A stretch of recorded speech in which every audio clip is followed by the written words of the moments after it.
There we are. Hey, we're live. Hi, Mike and Ludger. Hi, everybody. So then I said to her, Jeff, just put them back in and button up, please. We can't do that sort of thing on the flight deck. All right. Yeah. Isn't that so typical? I know. I know.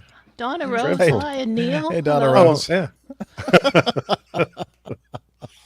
Well, I Great actually timing. clipped a news story for next week about something interesting that happened on the flight deck. It's in our staging notebook. Oh, right. Okay. I shall It's enjoy a Brazilian reading that. pop star visit to the flight deck. Oh, well, there's, yeah. So I thought for a minute you were going to say a Brazilian weather reporter because No. those ladies are well known, aren't they, for Oh, I didn't know. I being don't. Their, having their a certain body meteorological shape. knowledge. Yes. Brazil is supposed to be the plastic surgery capital of the world, I believe. Like everything Yeah, is yeah. about the body. Absolutely. Hi, Mike Kuipers. Hello, Mike. Hello, Ludgar. So we're talking so Donna. you guys can Oh, tell Neil. us Hi, if our Neil. levels are good or bad or Are need we to be level tweaked. with the levels? I'm wearing my Jan the Man t-shirt. Jan the Man. I wonder how Jan the Man's doing out there flying on the line there. I know. I don't think he's having as much fun as he did in Thanks his for all that laughter, jips Jeff. or gips. Oh, I think he's having fun. I think he's realizing a dream of his. Yeah.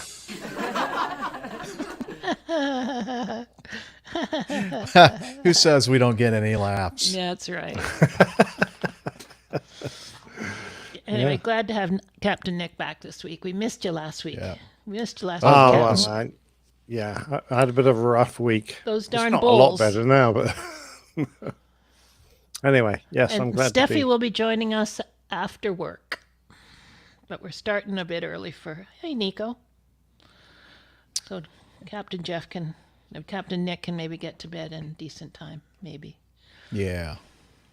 Yeah, that'd be good.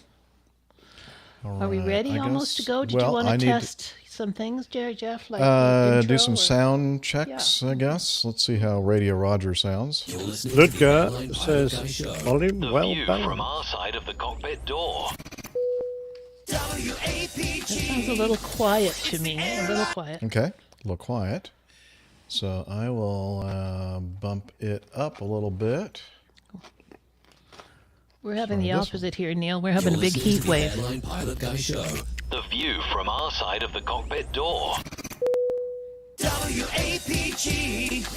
It's the airline pilot guy. I mean, I can bump it up Airline some more if you Pilot want. Guy, episode 572. Good for me. That sounds good. Okay.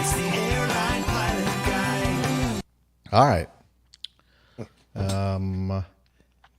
Let's see what else. Oh, let me play something on Evernote just to make sure that that volume is okay. I'm hearing a little bit of static from somebody. Me? Well, I'm not hearing it right now. I just was hearing a little bit there. Anyway, keep carry on. I'll let you know if I hear it again. Is it Nick's chewing? No, Yeah, it sorry, I'll wasn't mute. chewing. It was definitely Okay. static. I hope it's not coming from me. Oh, let me do something. I need to make sure that I'm on the correct internet.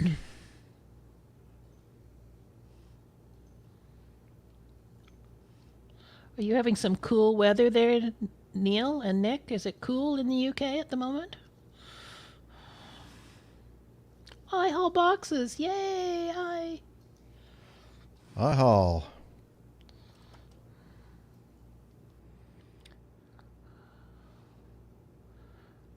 You checking stuff out there, Jeff?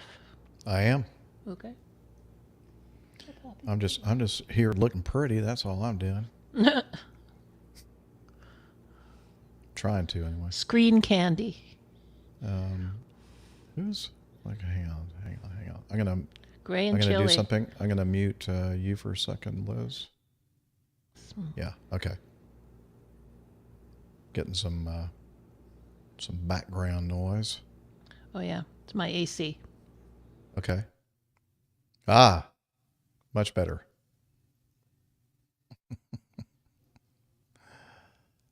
And no, I'm not going to turn my AC off. I need to figure out a way to run. You have audio hijack, don't you? They have the latest version has a speech denoise block. I don't have audio hijack. Oh, you don't? Okay. Well, I can turn the thermostat up until I go on to Skype. Hang on. No, that's all right. I'll fix it. I have ways to get rid of that sound. Hi, Tony. It's hot, sunny, and humid here. No complaints. Okay. Evernote. How about this?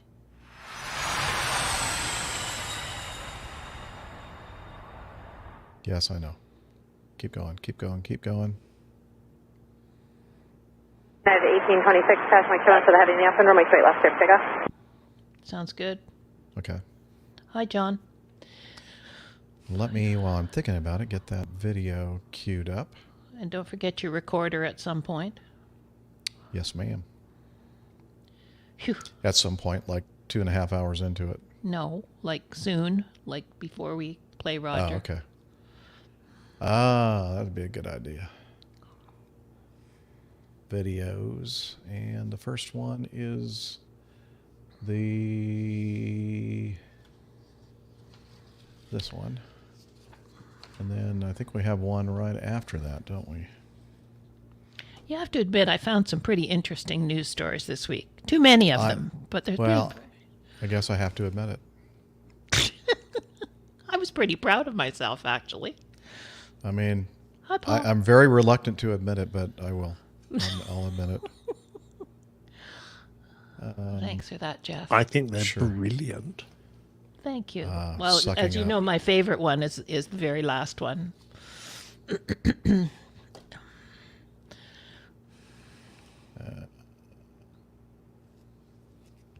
Boom. Okay, at least we have two of them. Okay.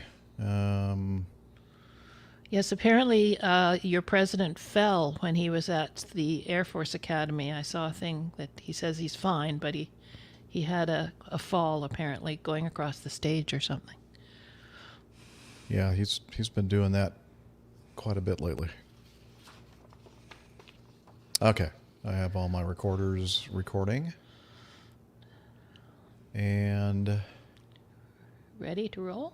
I think so. Y'all ready? Y'all ready, Captain Nick? Oh, he's draining something there. He's draining.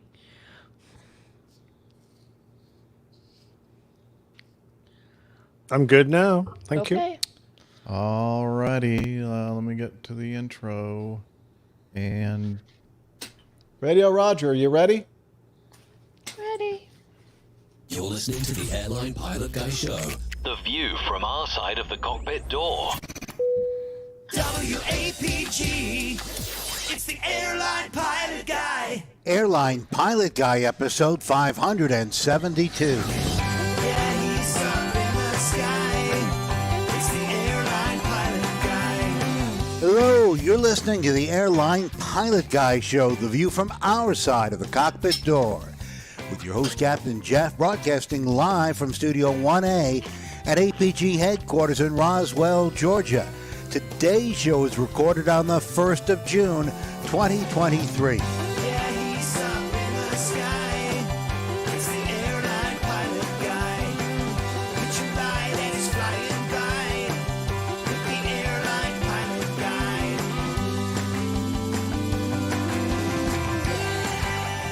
In today's episode, two airliners abort landings in San Francisco because a Southwest jet taxied across runways. An Asiana Airlines emergency exit opens during flight, causing 6 injuries. More news and your feedback. So get all settled in. Tray tables and seat backs in the upright and locked positions. Electronic devices powered on. I'm Radio Roger, and Flight 572 is ready for pushback. Thank you, Radio Roger. He's an award-winning TV and radio reporter, currently at the #1 all-news station in the nation. 1010 wins on 92.3 FM in New York City! Welcome to the Airline Pilot Guy Show. It's an aviation podcast covering the latest in aviation news and answering your great feedback. I'm Captain Jeff, a pilot at a major legacy airline based in the United States of America. And joining us from his studio, in Hartford, Hereford, and Hampshire, professional photographer, former RAF, RAAF fighter pilot, retired Airbus A330-340 captain for Virgin Atlantic Airways, it's Captain Nick. Oh, hi there, Jeff. Hi, Liz. Great to be back on after a very short sabbatical. And pinching a punch, it's the first of the month. Very good. We missed you, and we're glad that you're back. And also, from her studio in Toronto, Ontario, Canada, retired financier and aviation enthusiast, spreadsheet master, and our producer-director, it's Liz Piper. Hi, guys. It's great to have Captain Nick back. It is. Well, what about me? Is it okay? Is it Oh, good yeah, to it's good to have you too? back, too. But you're always around. Yeah, I'm always here. You're always hanging around. Yeah, like a bad smell. Thanks. Have a good show, you two guys. All right, thanks. Cheers. You know, I think I'm going to take it back. I don't think I missed you at all.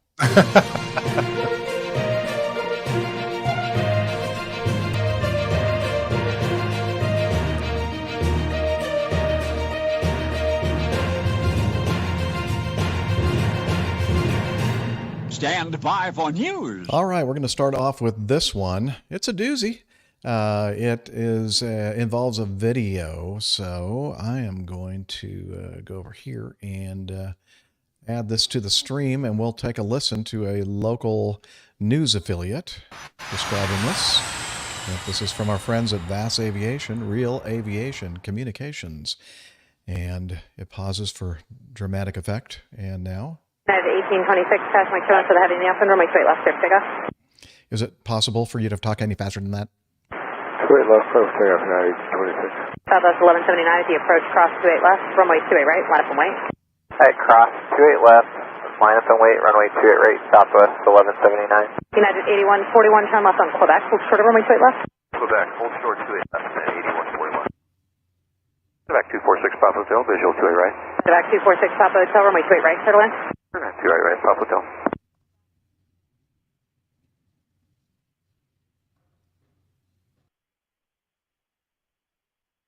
And United 277 going around. Hey, traffic off the parallel will be a right turn to the north with 24011, runway 28 right. Still around. Clear for takeoff. United 277 on the go. United 277, go around. On the go, out of 700. United 277, turn left heading 260, maintain 3100. 260 and maintain 3,600, United 277. United 277, maintain 3,100. 3,100, United 277. United 1826, contact Markel. 1826, sir. United, correction, Southwest 1179, are you departing? We never got that clearance. Somebody blocked it. Okay, so you shouldn't be on the runway. Southwest 1179, exit at Charlie 2, turn right on Charlie, traffic short final for that runway. Charlie 2, Charlie for Southwest 1179. The last clearance we got was to hold line up and wait for Southwest 1179. I don't need an argument on frequency. United 277, contact Alaska on 135.1. 1351, United 277.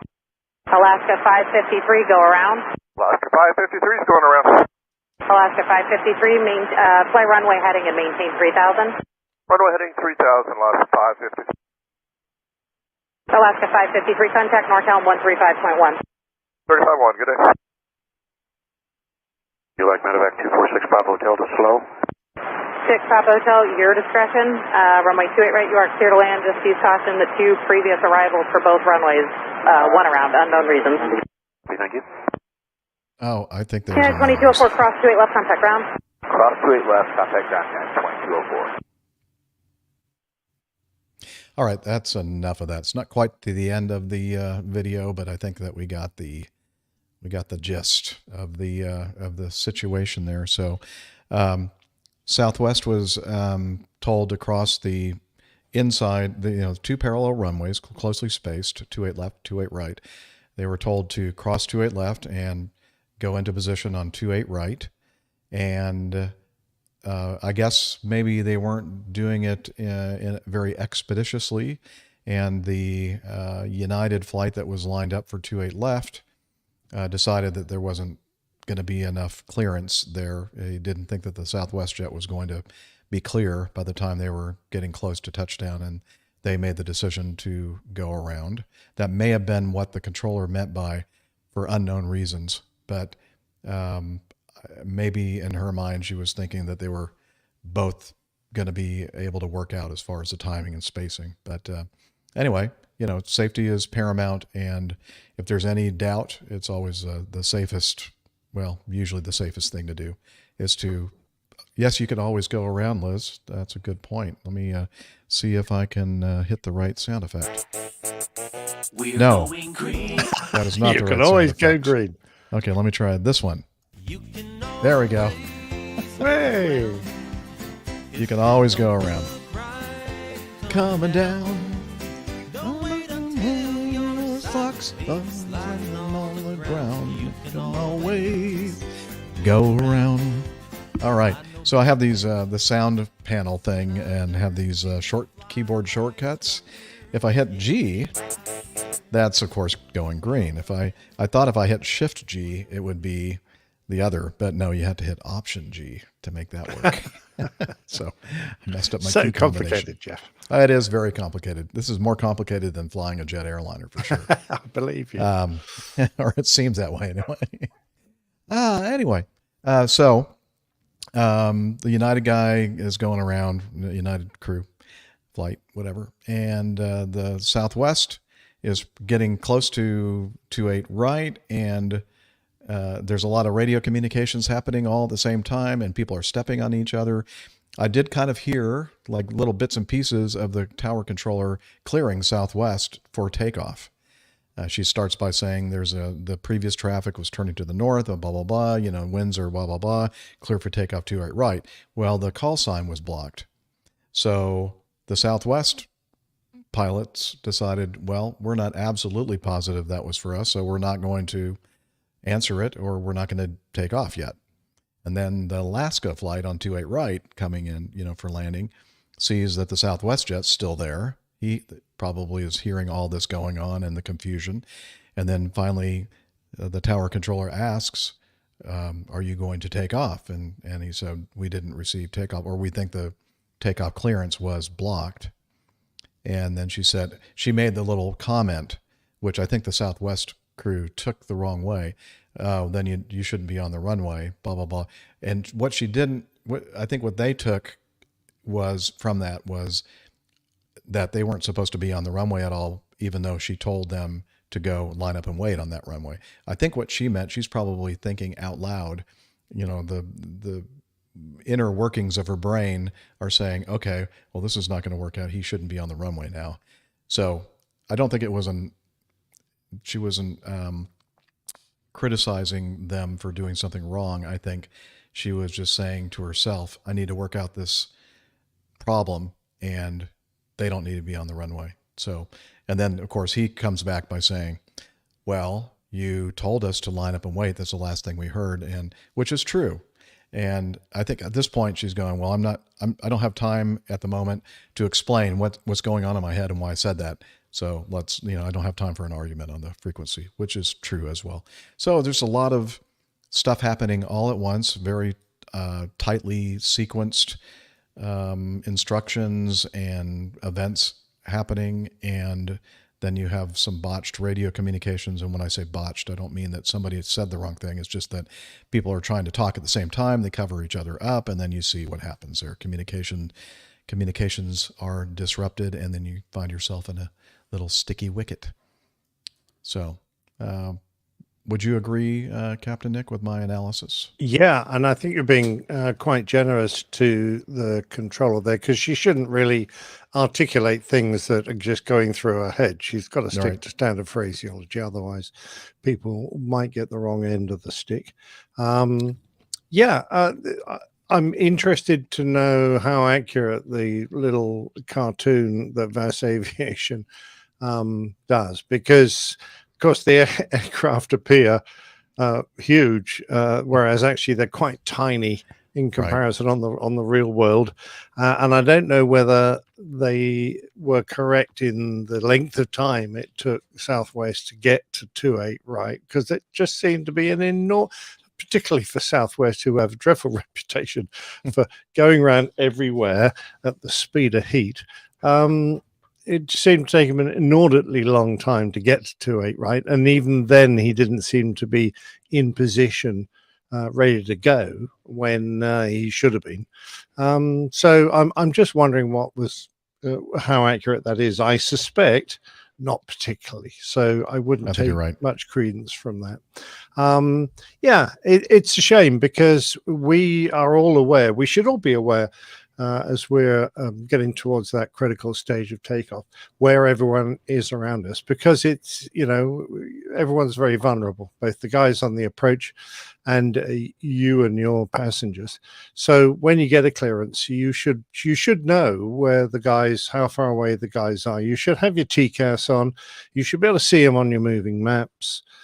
So that you can judge just how prompt you need to be. And we've heard it in the past, people don't think they can quite get in time. They perhaps should say, no, we'll hold and wait for these guys. But having said that, these controllers are pretty damned experienced, and they have in their head a mental clock going of how long it's going to take this aircraft to line up. Certainly the first go around might have been a bit quick for that pilot to decide that he was being balked, so he went around. But I'm never going to criticize that. If ever a pilot thinks the situation's becoming unsafe, they just take the safest option, which in this case would be a go around, because if you decide too late, you're going to lose 50 feet in the go around. You might get very close to somebody if you hang on to the bitter end before you decide that it's no longer safe to go around. But of course, again, the symbology, these aircraft appear much bigger, overlapping the runways, whereas in reality they're much smaller and would be clear a lot quicker. I don't think it is helpful to argue over the radio about what clearance you received. And what's more, if you hear what sounds like a takeoff clearance and you didn't catch your call sign, you're the only damned airplane on those two runways. Who else is it for? Now, I quite understand why you wouldn't take that as gospel. You may not want to release brakes without hearing your call sign, but as soon as you can, you get a call in saying blocked or clipped, or say again my clearance, so that the girl can immediately repeat it and you stand a chance of getting off before the next guy is balked. Completely agree. Yeah, I think that would have definitely helped in this situation. And this just so happens to be the same spot, the same two runways that we were talking about on, I think it was 2 shows ago.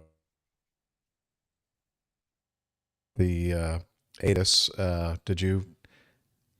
Sorry, you just froze there for a second, Jeff. Okay. And your picture has well, that's frozen. no No, you're back with us now. Hang on. Well, sorry. She says I'm back, but I'm jerking around, and yes, you're being a little bit of a apologize. jerk, Jeff. Yeah, I'm being quite a jerk apparently. So let me figure out why that's happening, because I should be on the direct wired internet from my 5G hotspot. So let me just do a quick little test, see what's going on. Yeah, you can do that.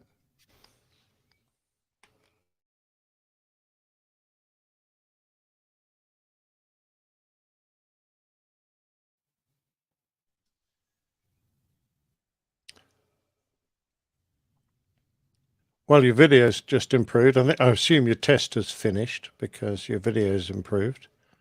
Well, no, I'm not sure why, because I just turned off because I'm directly connected to the hotspot, via Ethernet. Come on.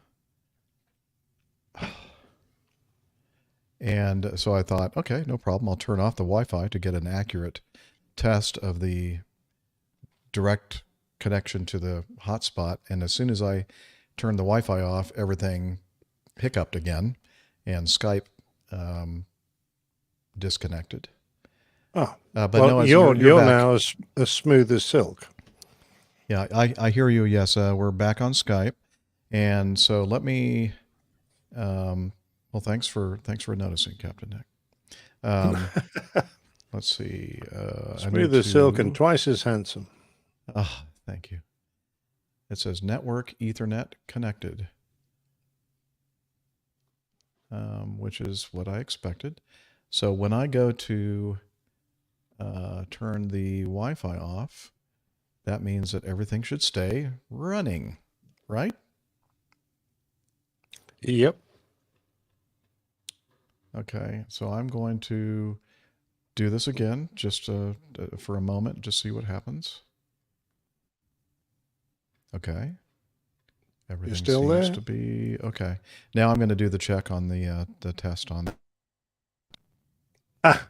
You just glitched a little bit, but you're still there. Okay, did get a good day. Huh.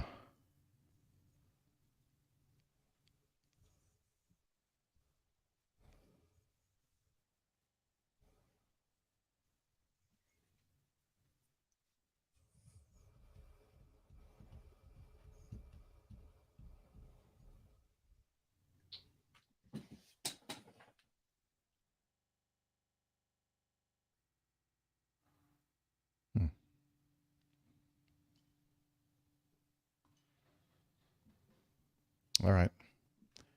Yeah, I'm going to turn everything back on. Don't forget your pacemaker. Oh yeah.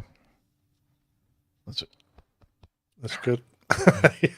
Hit it hard. Okay. Well, I don't know what that's all about.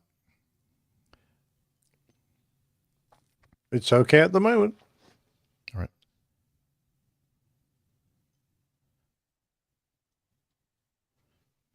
Okay. Okay. Okay.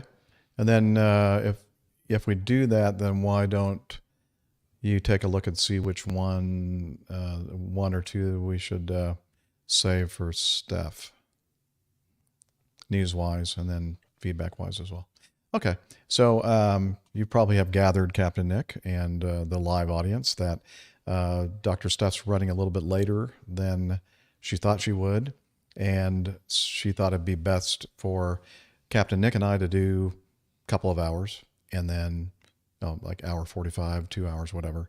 And then you don't have to stay up so late. And then at some point later on tonight, Steph and I could do an hour or so just to kind of. That sounds a good idea. Okay. All right. Let's see here. So I was just going to finish off that by mentioning that, in the big scheme of things, in the old days, good old days, this probably would never have made a news item, but it's only really because the FAA have put a microscope on these particular type of events. Runway incursions, go around, possibility of there being an error here that could jeopardize safety. Particularly in this environment, on the runway environment, people crossing runways without permission, that I think this has made the news because they're trying to stop any of these events, really, because there have been too many close calls lately. So in my days, I don't think we'd have really been too concerned about it, quite honestly. No. And that was the whole point of having a go-around procedure, and we practicing it all the time, is that, that's why it's there. It's for these kind of events. And if it should be a non-event if performed properly. And in this case, it looks like the go-around procedures were performed properly by both air crews. The only question that Nick and I may have is, was their decision maybe slightly premature? Should they have let it develop a little bit longer? But again, it's really hard to second guess, especially regarding your first point regarding the animation on the video. And I even think that on the VAS aviation site, there's a little bit of a disclaimer there saying that, we're doing our best to approximate this animation of where the airplanes are and such, but it's not going to be exact. And so that's part of the problem there. So we're looking at this thinking, well, obviously the guy's, not moving very quickly. Well, that may not be reality. So you have to take it with a grain of salt. But so that was another, I don't think that it was a super close call like the Air Canada Airbus that came in at night and one of the runways was closed and did a very late go around because they were lining up on a taxiway and not the runway. I know, I'm sorry. It's not a general brushstroke against Canadians in general, Liz. It just so happened. Those damned Canadians getting it wrong again. But honestly, if it were an American crew or a European crew, that would never have happened. No, I'm just kidding. I'm just joking, Liz. 1B, okay. She's mad at me now. She's saying, you gotta get fair enough. I don't blame her, quite honestly. Oh, this is an interesting one. It is. And I'm going to start off this next news item with playing the video because the local news affiliate does a pretty good job of setting us up. Shocking video just as Memorial Day travel kicks into high gear. I should say it's not the local news. It's Inside Edition, which is a national news program here. It's news-ish program here in the U.S. A disturbed man opens a plane door during a flight while panicked passengers grip their armrests. And it went on for 5 long minutes. So how could this possibly happen? Airplane doors are supposed to be kept airtight and locked. Les Trent spoke with an aviation expert to find out. Absolute terror. A passenger just opened the airplane door mid-flight. A feat said to be impossible. 194 passengers are on board, and they're getting battered by the intense wind. Imagine how they must be freaking out. The plane was 600 feet off the ground, minutes from landing in South Korea when it happened. Witnesses say the passenger was sitting next to the emergency door.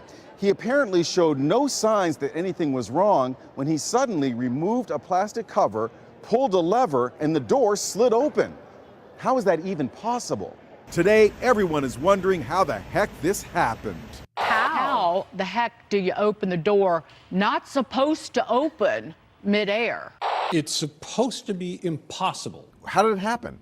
I think the most important thing to identify in this story is the phase of flight that this occurred in. This was at the landing of the aircraft when they are going in for their final approach. It actually is possible to open an emergency exit door. The man could not have opened the door at 20 or 30,000 feet. It is physically impossible to open that door when the cabin is pressurized and it's at its normal cruising altitude. 9 people had to be treated at the hospital for breathing difficulties. Talk about scary. Inside Edition, without permission.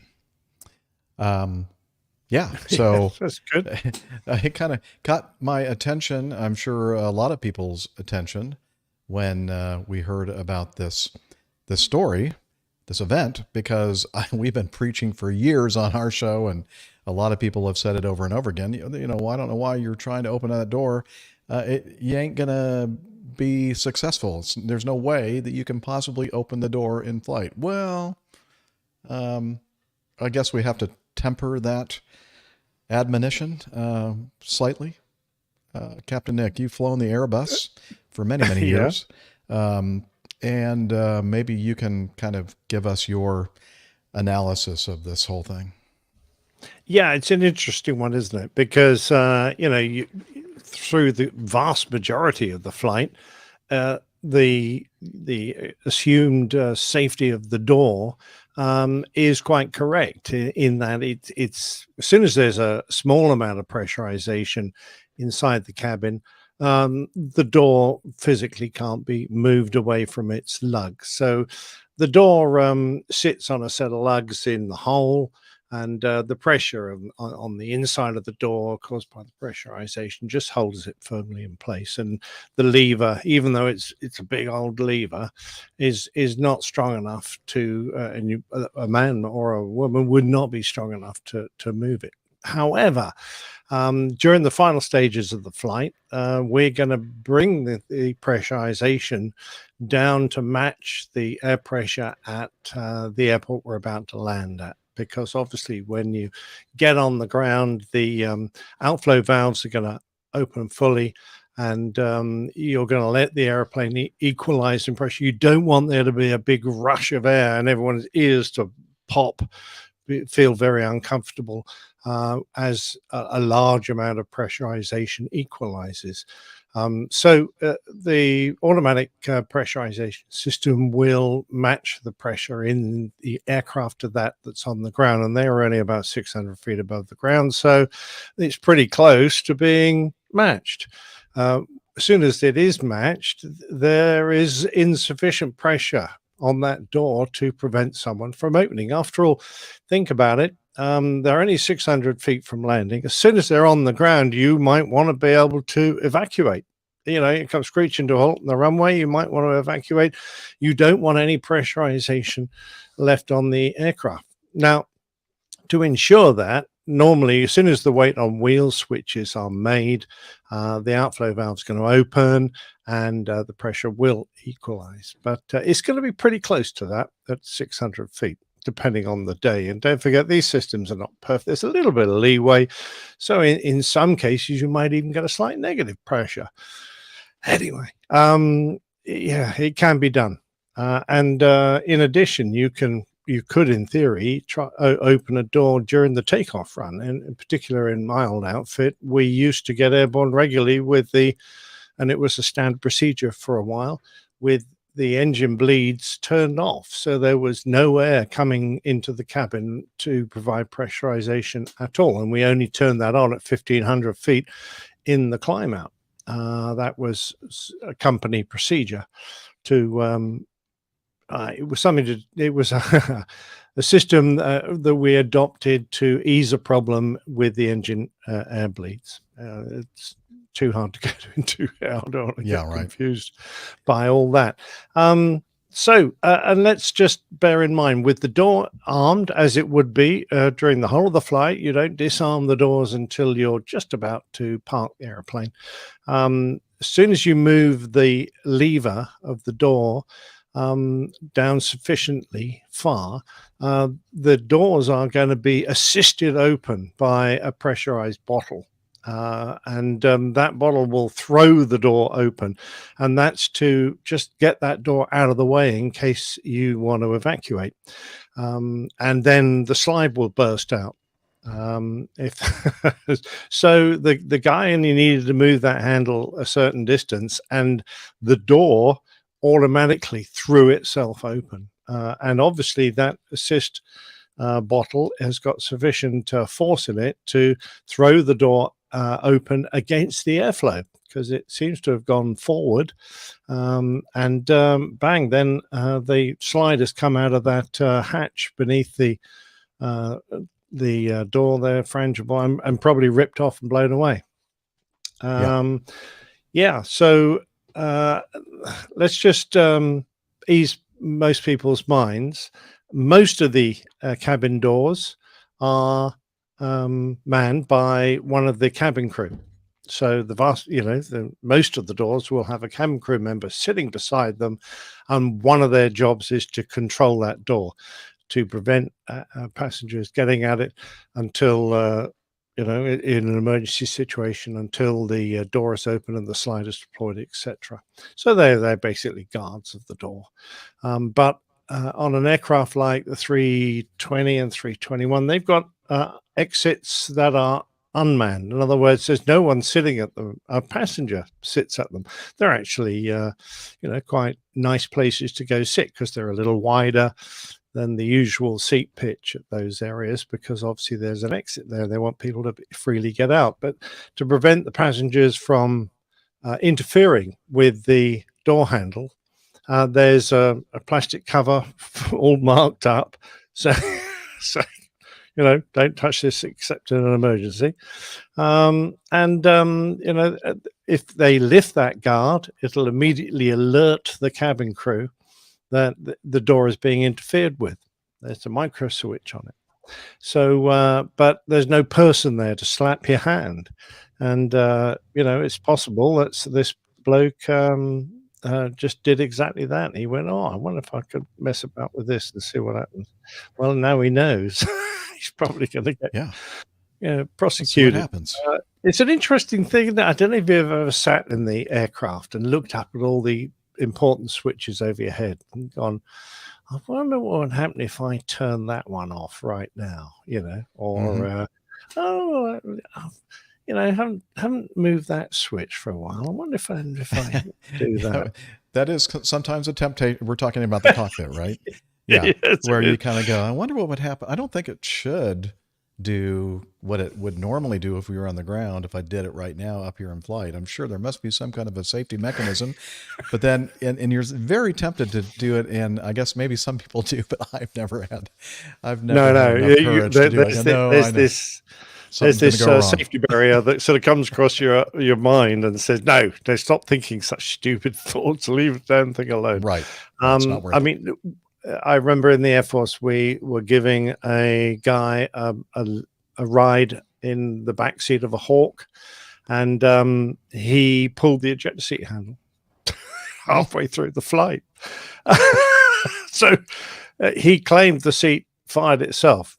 Now, we didn't believe him, but there you go. And he ejected himself. The pilot sitting in the front, luckily, Commander Jet wasn't set up for him to go as well. Yeah. He just got very noisy. Wow. And he made sure that someone came out and found this bloke in his parachute. But, he obviously went one stage further, a bit like this bloke sitting beside the door. I wonder if I open the door now or try to open the door now. Because I'd really like to exit the airplane as quickly as possible. Yeah, I wonder what happens if I'd love to have a go at this ejector seat thing. I wonder if I pull this black and yellow handle. There you go. Well, that reminds me of some feedback from Larry that we're going to talk about later in the show regarding ejector seats and that sort of thing. Excellent. We'll tie in with this.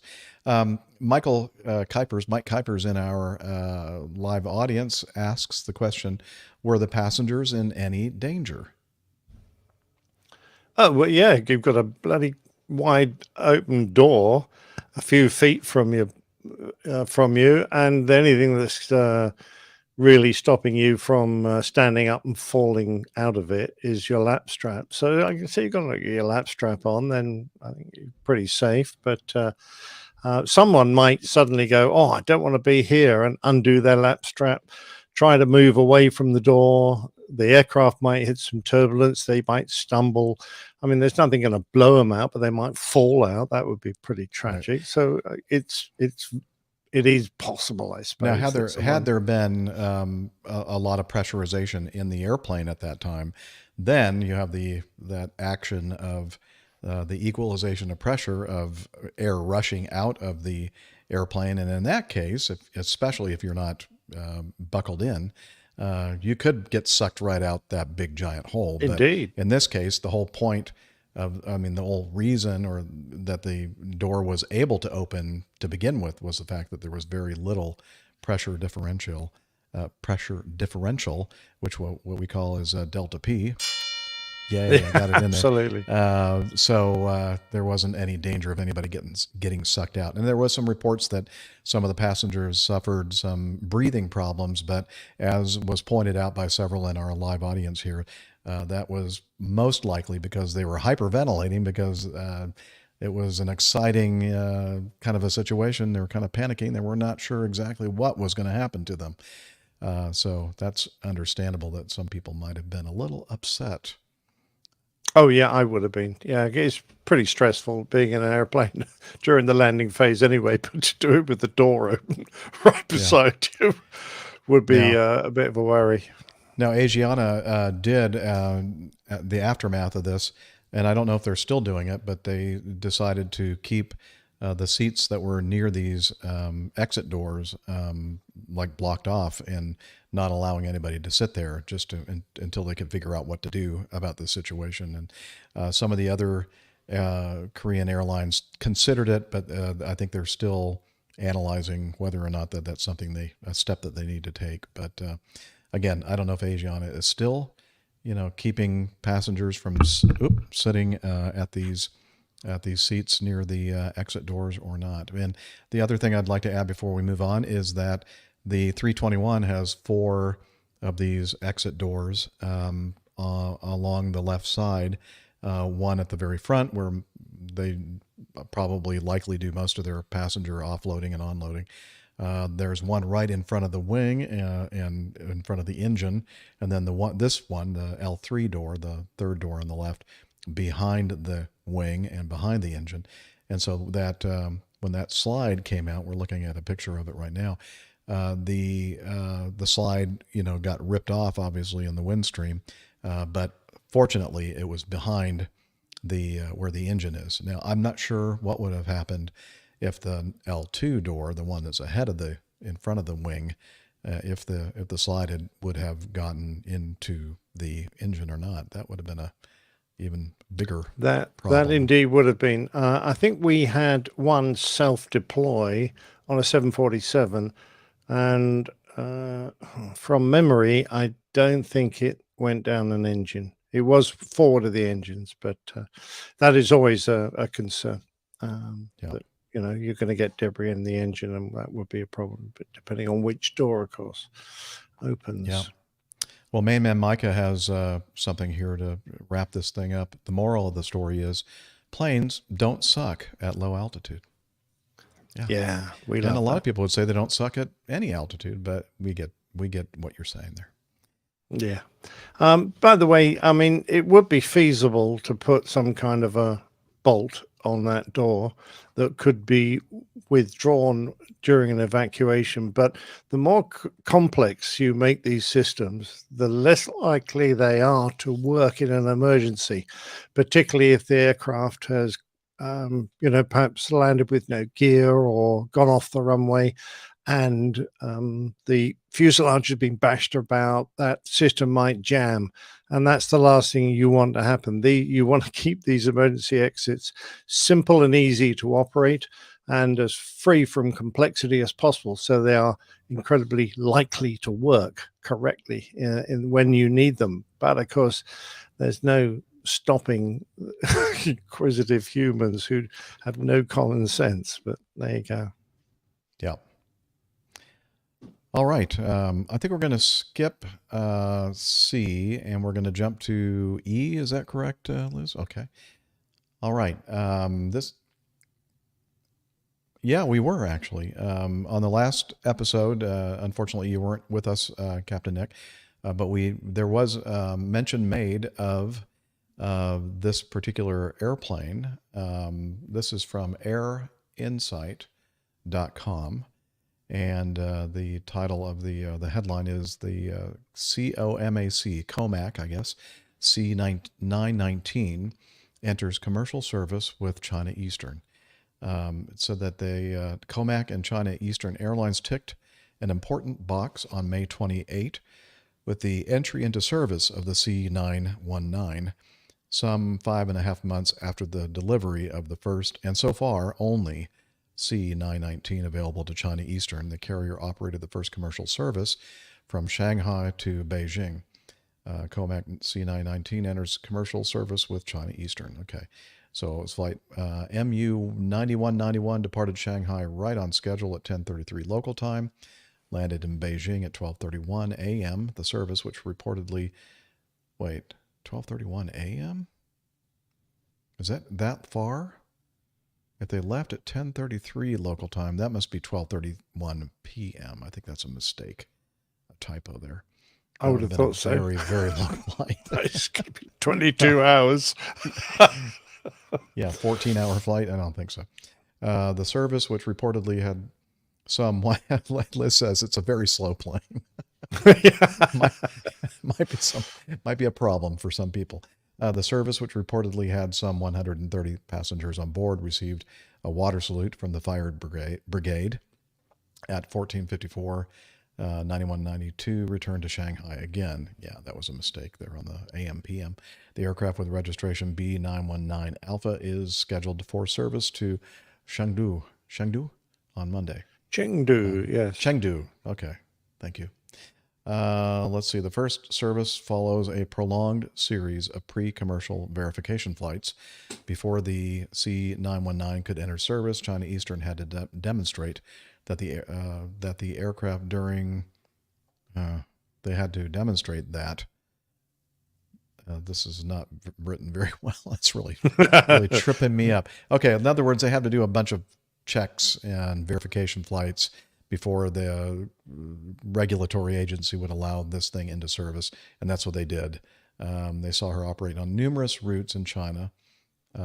During these verification flights, the aircraft ran into some technical issues that caused a disruption of the program. The aircraft was flown back to the Comac factory for checks and repairs, and everything was still under warranty, so they didn't have to suffer any extra. I'm making that up. Let's see. So China Eastern expects to take delivery of 4 more C919s during the year.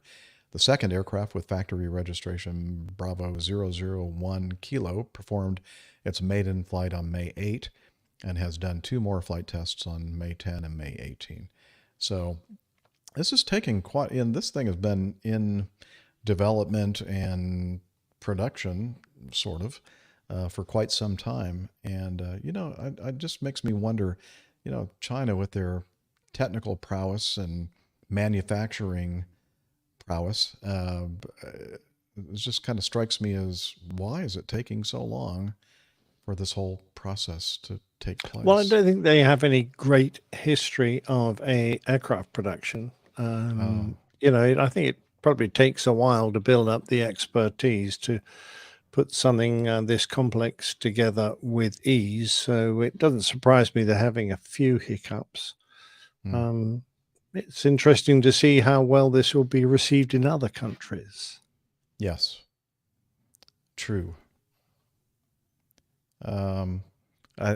Liz thinks that Russia might be happy to take some. Well, I was going to mention that I thought not better of it, but there you go. Now, is this the one that has the engines are actually made by the Russians, or is that? It seems like there was some kind of working together between the two countries on. Oh, I'm sure your staff will work that out for you and let you know. Staff, get on it. They're busy. They're busy researching it as we speak. Excellent. And should I wait a little bit? You know what? It's not that important. I guess we can move on to the next item. What do you think, Liz? Okay. Oh, hang on. Oh, okay. We're not going to go to F. We're going to go to G. Okay. And so this, you may have seen this, dear listener, this video in the aviation social media world. And this was from twitter.com, Scotty Bateman. I'm sure a lot of folks follow him. And it's a video that I want to play. It's a Twitter video. And so let me load that up. And here, I think I named it properly so I can find it relatively quickly. Okay, so this is video of a video. So it's video camera shooting a screen of a computer monitor. So it's not the best video. And it shows, it's kind of a surveillance security kind of camera showing the front of a Southwest Airlines 737. Obviously, that's all they fly, 737s. And shows the ramp personnel pulling the electrical power cable and attempting to plug it in to the receptacle on the right side, the starboard side of the aircraft, up toward the front. And let's take a look and see how this worked out. Starboard side, that's very old school. I did that for you, Brett. All right, so he's got the cord. I think he's thinking, I don't know. That doesn't look like it's really in there right. It doesn't feel like it's seating properly here. He's still. No, he's given it a couple of hard pushes. Yeah. Oh, let me try it again. Let me push it. Well, I guess it's okay. Well, let me check one more time. Yeah. Oh, I'm really putting in some force here. He hasn't checked to see if there's anything maybe in the receptacle that is keeping it from seating properly. Okay, that must be all right. So he's walking back over to the power panel for the external power, and he's already hit the switch, and there's flames coming out of it, and smoke, and lots of sparks. That's impressive. And he's standing by the box where all the controls are for the external power. It's probably about 15 feet away. And somebody else is going, this is not right. And so you can see them run out of frame. I'm looking at Ben. On fire now, Jeff. Yeah, it's on fire. And then Just stand at the ground power control. And he's just looking. Now somebody found a fire extinguisher. And then I think very soon here we're going to see one of the pilots running outside to see what's going on. Wait, is he still in the bin? Yeah, he was feeling it. What? Just watch. Oh, there's still some flashing going on from behind all that CO2. There's the pilot, one of the pilots, going around to see what's going on here. And, but you know, nobody has pulled the darn power cable out of the socket. That's like, I think that would be one of the first things that I do is like yank that thing and get it away from the airplane. Now it's hard to see exactly what's happening because there's so much smoke. It's just obscuring everything.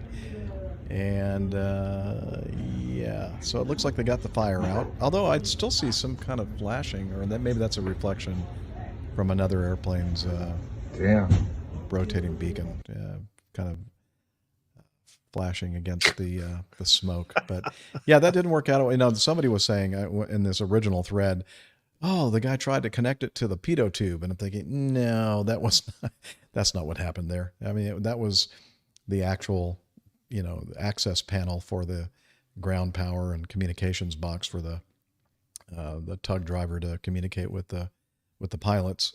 It's just that I guess he should have taken a clue there when he was trying to plug the thing in that something was not right, and maybe he shouldn't have turned the power on. So perhaps there's a bent pin in there or something. But having said that, isn't the ground power unit supposed to make certain checks before it puts all the volts down the cable, that it's getting a kind of the correct electrical response from the aircraft? So yeah, I don't know. I would think that there would be some kind of a I know the aircraft is usually very good at making sure that the phase and the voltage is all within limits before it connects, allows that power to come into the electrical system of the aircraft. Well, I don't know whether that's the same for the GPU, the ground power unit. Yeah, I don't know.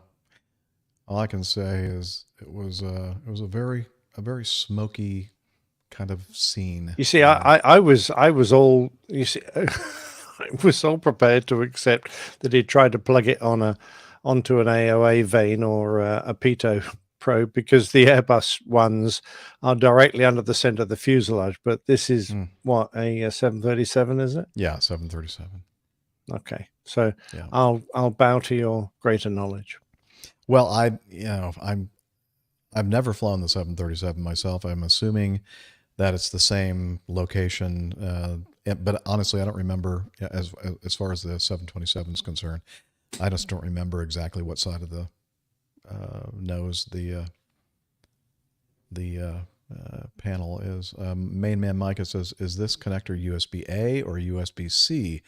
I see. It's sparkling. It must be a lightning port. Oh, well, I mean, that deserves something. Man of great wit and repartee. Quick enough to actually get to it, but let's see here. Where's my laugh track? Here we go.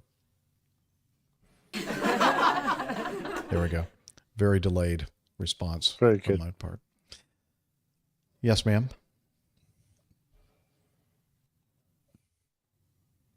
The 929. Okay. The Russian and Chinese joint venture was an aircraft, the Comac C929, which is a wide body aircraft. So, hey, at least I had something in the back of my head said that there was some kind of a collaboration, I think, between the two countries, but not this one. The 919. I-Haul Boxes did come up with a comment also saying that those engines are CFMs. Oh, okay. They're LEAP turbofans. Ah, okay. So it's a Chinese and American kind of collaboration. Or CFM, I don't know who all is part of CFM. Maybe there's some European involvement as well. It's a conglomeration of people. Conglomerates. A bunch of dodgy engine makers. Oh, yeah. Very dodgy. Which one should we go to next, Liz? Okay. H from Paddle Your Own Canoe. Woohoo! Let's see. An American Airlines passenger who spat on a seatmate, shoved a flight attendant, and then opened an emergency exit while the plane was taxiing to the gate before sliding down the emergency chute and running across the tarmac has been ordered to pay the airline more than $42,000 in restitution. Cynthia McKnight, 24 years old, of Rochester, New York, I guess, was sentenced last week after reaching a plea deal with prosecutors over the April 19, 2022 incident, which resulted in all operations at Buffalo Niagara International Airport being temporarily halted as law enforcement brought the situation under control. Prosecutors alleged that McKnight became irate when flight attendants asked her to get off her phone as the Chicago O'Hare-bound plane was taxiing to the runway in Buffalo. McKnight got out of her seat, went to the front of the Embraer regional jet, and started to argue with some of the passengers before spitting on someone sitting at the front of the plane. In her plea agreement, McKnight admits that she then attempted to open an exit door. Well, not only did she attempt, but she actually managed to do it and pushed a flight attendant who attempted to stop her. She then opened the door while the plane was still taxiing, which automatically deployed the emergency slide. McKnight then slid down the emergency slide and started to run across the tarmac before, she forgot a beer. Remember that incident that happened several years ago? The cabin attendant who showed his displeasure at his company by sliding down the slide and running away with a beer. Yes, I remember that. Brilliant way to finish your career. Allegations that she resisted arrest and damaged a wall in her cell at the police I'm going to say, what kind of a cell can you go in there and damage the walls? I don't know. Did they give her a pickaxe or something? I don't know what she did. She was not happy. She did, however, admit that her actions resulted in the flight having to be canceled and passengers rebooked onto alternative flights. American Airlines estimated that the cost of rebooking passengers and replacing the emergency slide would have set it back in the region of $50,000. McKnight pleaded guilty to simple assault and was sentenced to time served.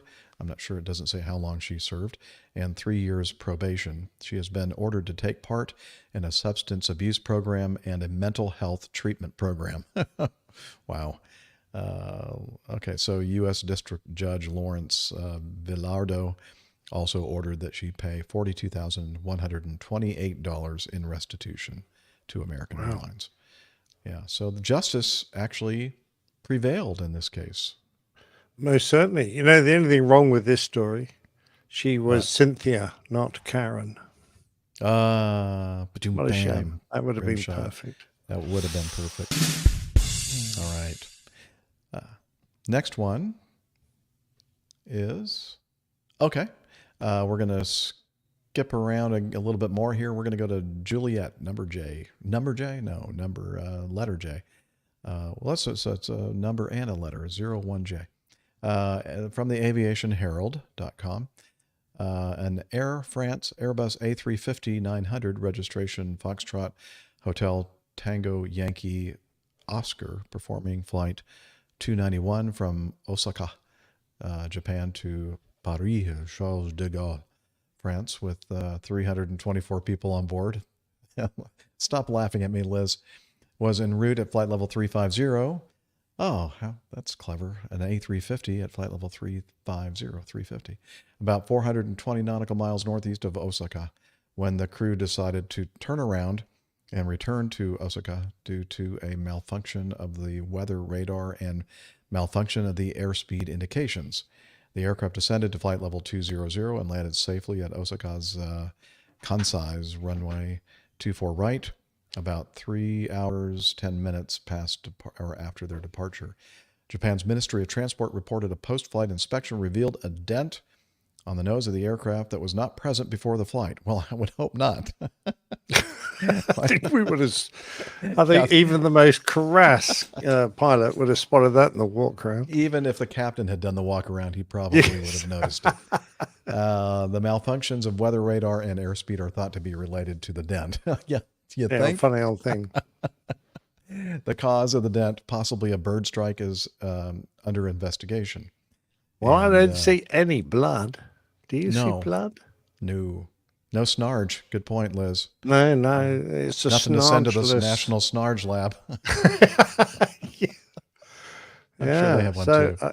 I mean, it is possible that this could have been a manufacturing defect and it just collapsed. Mm-hmm. They do that. Yeah. I suppose. I mean, you don't hear about that happening too often, but usually No, when you see something like that, it's either, as you mentioned, Captain Nick, a bird strike, or like a very large bird strike. Yeah, it would have been. Yeah. Or like an encounter with hail or something like that. But obviously, that I don't see any other damage that like what you would see with. It could have been a meteor. Yeah, a meteor strike or some kind of a extraterrestrial UFO or something. They hit a little green man. That they may have, although I don't see any green man snarge left over either. But it's kind of a mystery at this point. They're not sure exactly what happened. Hopefully they did the right thing. They turned around and then they turned the aircraft around as well. I'm not sure why the crew turned around though, because all they'd be looking at is the back of the cockpit wall. But That's just for good luck. Yeah. Get out of your seat and Maybe turn it's around. just a tradition. Yeah. Kinda But like actually, throwing coins in the engine. Yeah, go it's ahead. an interesting one. If it's unlikely the crew would have continued all that quite long flight without weather radar. But, you would certainly have a talk about it. Should we try and get home without the radar or should we divert?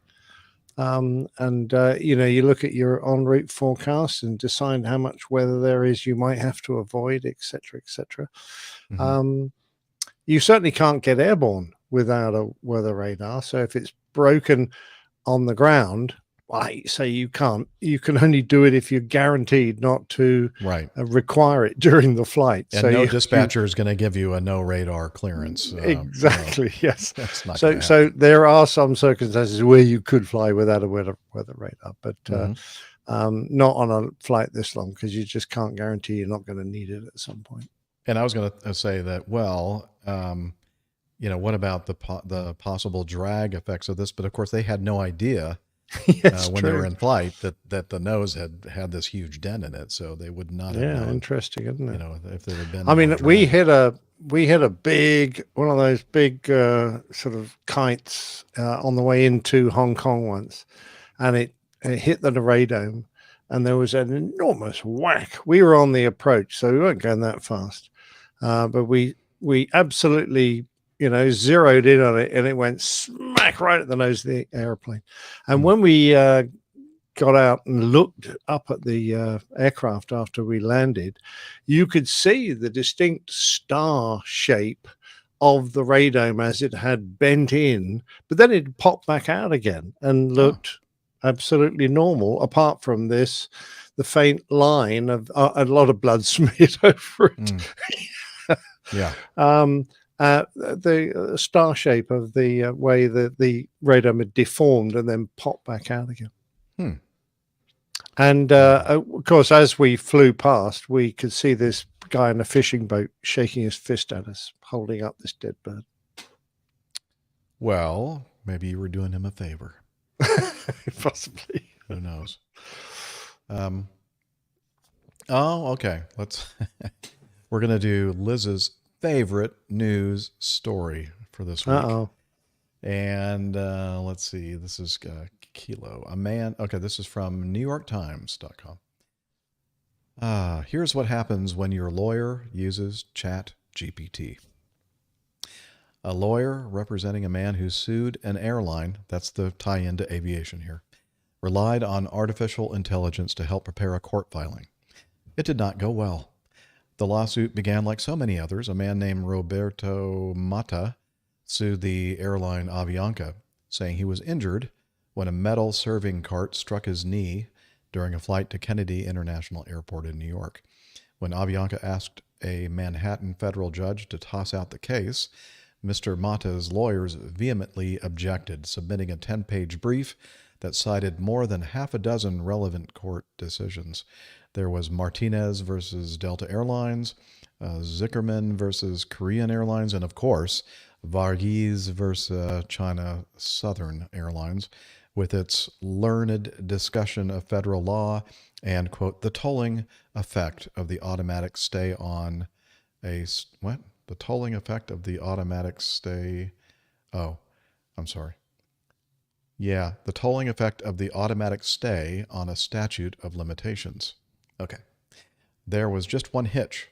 No one, not the airline's lawyers, not even the judge himself, could find the decisions or the quotations cited and summarized in the brief. That was because ChatGPT had invented everything. The lawyer who created the brief, Stephen A. Schwartz of the firm Levidow and Oberman, threw himself on the mercy of the court on Thursday, saying in an affidavit that he had used the artificial intelligence program to do his legal research, a source that has revealed itself to be unreliable. Mr. Schwartz, who has practiced law in New York for 3 decades, told Judge P. Kevin Castell that he had no intent to deceive the court or the airline. Mr. Schwartz said that he had never used ChatGPT and therefore was unaware of the possibility that its content could be false. Okay. He had told Judge Castell asked the program to verify that the cases were real. So I'm going to ask the source of these to verify if everything is accurate. That's probably not a good thing to do. Excuse me. No, it didn't work out well at all.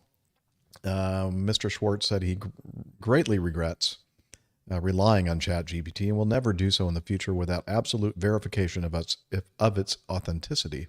But he is going to use it to write his resume on his application to become an airline pilot. Yeah, I think you're right about that. It'd probably work a little bit better because most everything on our applications are made up anyway. So, what's the difference? No, I'm just kidding. That's true. Yeah, very good. I can say that now that I'm in my last 5 or 6 in your months. dotage. Yeah. Liz wants to know how much he billed the clients for all that research. Yes. Good point. My question would be, so let's say, is this any different than having like one of your clerks or assistants or interns or whatever do this research for you and then just completely trusting that everything that they're telling me and all these different cases and everything else is actually true? I mean, wouldn't you still kind of, if your assistant or intern or whatever had given you a lineup of all these, wouldn't you think that as the lawyer representing the client in this trial, you would go and actually look these things up and maybe I don't know, because your assistant would have actually been through law school and should know how to provide you with the right information. So Yeah. I'm going to say no. Their legal assistants are probably trained to do exactly that kind of job. Yeah, I guess. So I guess he equated ChatGPT with a very well-trained and educated legal assistant. Yes. And that was a very, very big mistake. And obviously this person is learning quite a bit now about the limitations of artificial intelligence. Yes, that's why it's artificial. It's not real intelligence. Very little intelligence, yeah. Okay, wow. Well, that was a doozy. You're right, Liz. That is quite something there. Yeah. All right. Yep.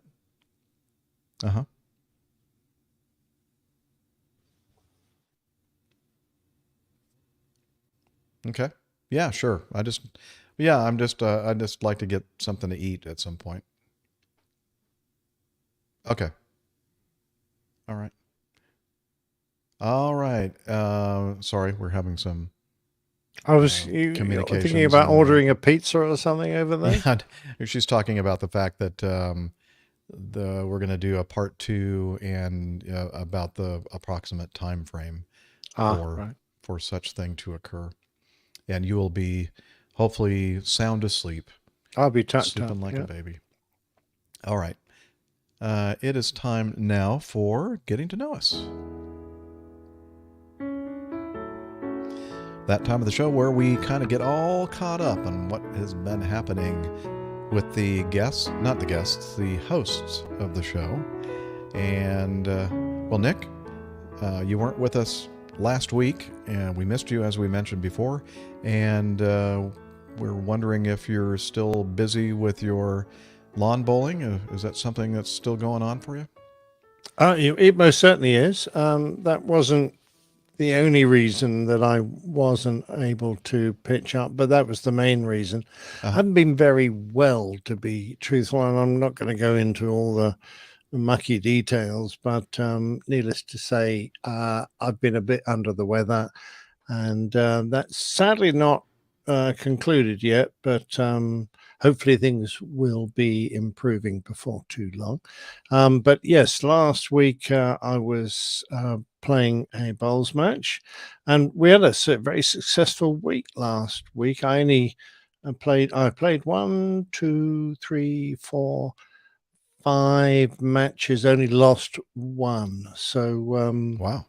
That was, we were doing all right. And Pretty this good. week, equally busy, playing a league tomorrow, and then singles on Saturday, a national competition, double fours on Sunday, playing on Monday, Tuesday, and then again on Friday. So not quite so busy, but still a busy time. It's one of those things, all these competitions you put your name down for, you don't expect to be in them all for very long, because they generally knockout competitions, and you expect them to come down to manageable numbers. And of course, if you win, you've got still a lot to play in the next round and the next round and the next round, and it becomes progressively harder. So more likely to get knocked out. So it won't be long before that workload eases, but it has prevented me from doing any work towards a plain tail. I've got a plain tail ready to research now, ready to start writing, and hopefully we'll have that ready for you next week. Yeah, whenever you have the time to do it, this is fine with all of us. Oh, well, that's lovely. Thanks. No, the only thing happening next week, I was due to have surgery, but that's being cancelled now and delayed until the end of the month. But my father's lovely wife, Carol, who was cabin crew for many years, a senior cabin crew for a variety of airlines, has come over from Australia and will be visiting with us for a week. So that's also going to keep me a bit busy, because we are going to obviously entertain her while she's here. And but other than that, my life is pretty good right now.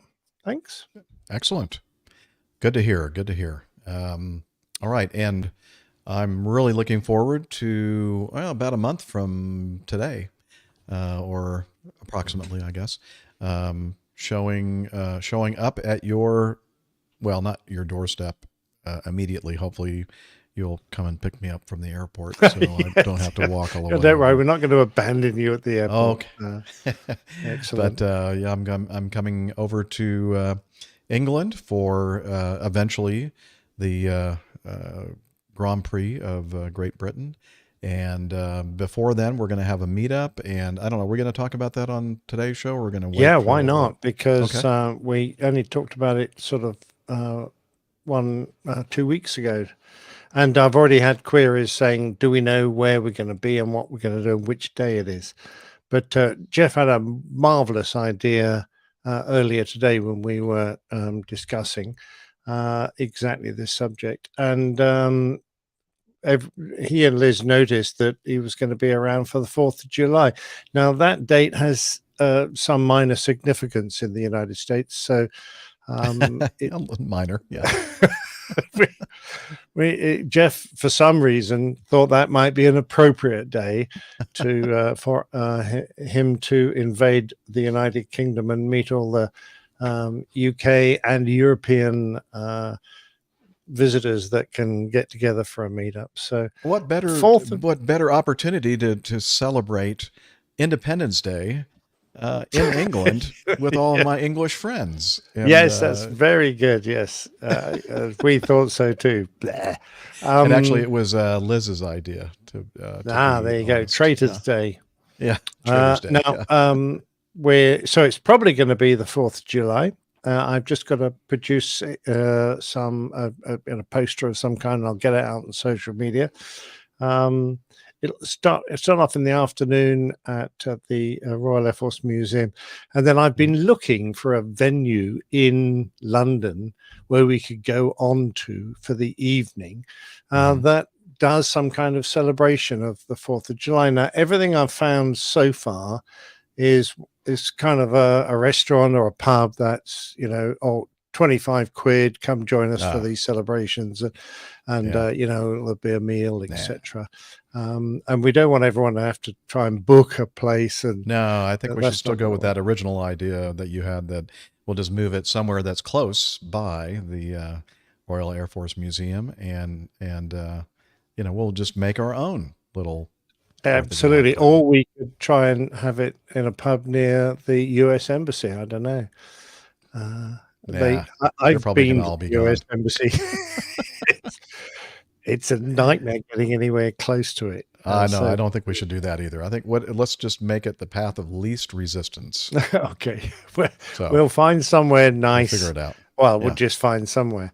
No guarantee it'll be nice, because I probably won't have ever been there before. So to guarantee it's nice, but we'll find somewhere to go to in the evening for a bite to eat and a beer. So if you're a working man and you can't get away to join us at the Air Force Club, then you'll be able to join us at a pub. Yeah, I mean, everybody can celebrate the 4th of July because it's the 4th of July, just like anybody can celebrate the 4th of June, which is just coming up in a couple of days, right? Well, I like the 4th of May. Actually. Oh yeah, because may the 4th be with you. Exactly. Yes, I agree. All right. Well, good. I'm looking forward to seeing any and all of you out there listening who happen to be close to London, and would be great to meet you in person if you're able to swing it. And and I'm looking forward to the Grand Prix, and the whole time. Yeah, staying at the Andersons' beautiful house, and getting to see Nigel after the race, and that sort of thing up closer to Silverstone. So anyway. Actually, I did get a message from a lady listener who said, "Why don't you also have a meetup during the one of the Grand Prix days?" We could do that. Yeah. Up where. A bit further north, where saying be more convenient for people that live up that way. Exactly. So I don't know about you, but I thought perhaps the practice day, which is Friday, might be the one where we have a bit more time to get away and go to a pub nearby. That'd be a great idea. And is this young lady? Did she send a picture? Is she single and cute? I can't show you the picture. I'm sorry. I'm a bit worried about your blood pressure. No, actually, in my usual way, there are usually 5 or 6 social media messaging apps that I receive stuff from, and I can't remember which one it was, so I can't go back and find it. I have tried, but anyway. Maybe she's listening right now. Sure, I hope so. Yeah. Yes. And we'll as soon as we figure out something, we'll try to get that information out there as well, so that we can have the best chance of meeting up. My feeling is it would be nice to have it in the village where Nige lives. Yeah. Because I'll be able to have a beer as well, because Yes, since I'm something within driving, walking distance, like Yes, that pub exactly. that pub that we went to when I was out there last, and we Yeah. stayed over at Nigel's place. That was a That's nice, right. easy walk. Yep. Yeah, Friday. It would probably Friday the 6th. No, I 6th. No, I think it's the 7th, isn't it? I'm Fourth, fifth, about sixth. to double Yeah, the check. 7th. Friday the 7th, because that's the first day of Yes, the it is Grand Friday the Prix. 7th. Yep. Okay. All right. Very good. Yeah. So looking forward to this trip. Basically, the first It's gonna be half of grand. July is going to be spent across the pond and with all my good friends over there. All Very right. much so. What have I been up to? Well, of course, I'm doing my normal I'm singing over the weekend. And Where'd you get that from? that's from the movie Elf, and he's in the department store and trying to explain how easy it is to sing. I remember it now. And so that was what I did over the weekend, and then on let me look at on Memorial Day here on the 29th, did a quick little hop, skip, and a jump between Atlanta and Huntsville, Alabama, and then back. And then on Tuesday and Wednesday, I just did a quick little one leg to Little Rock, and then overnight there, and then one leg back the next morning, which was yesterday morning. And So you were a one-legged pilot then? I am a one-legged pilot, yes. And let's see. And then, of course, today I didn't pick up any flying, but I am flying tomorrow and Saturday morning. So I'm leaving tomorrow in the morning early for Dulles, Washington International, and then back to Atlanta, and then deadheading from Atlanta to Northwest Arkansas Regional Airport outside of Bentonville and Rogers, Arkansas, if that makes more sense to Captain Nick. Certainly does. Yeah, and then an early flight Saturday morning, and I'll be back in plenty of time, hopefully, to do some more singing. So let's see. Oh, I should start mentioning now. I was contacted by this very nice gentleman who is part of Pilot Edge Marketing and Client Services, so pilotedge.com. And they are the folks that have been doing for several years now SimVenture, and this is SimVenture 2023. It's coming this July 13 through 16. SimVenture 2023 will once again offer pilots an opportunity to prepare to fly into AirVenture the following week by practicing the actual notice procedures at home on their flight simulator, along with the actual Oshkosh air traffic controllers on the radio in their sim. And so he was saying that he greatly enjoyed working with the Airline Pilot Guy show last year.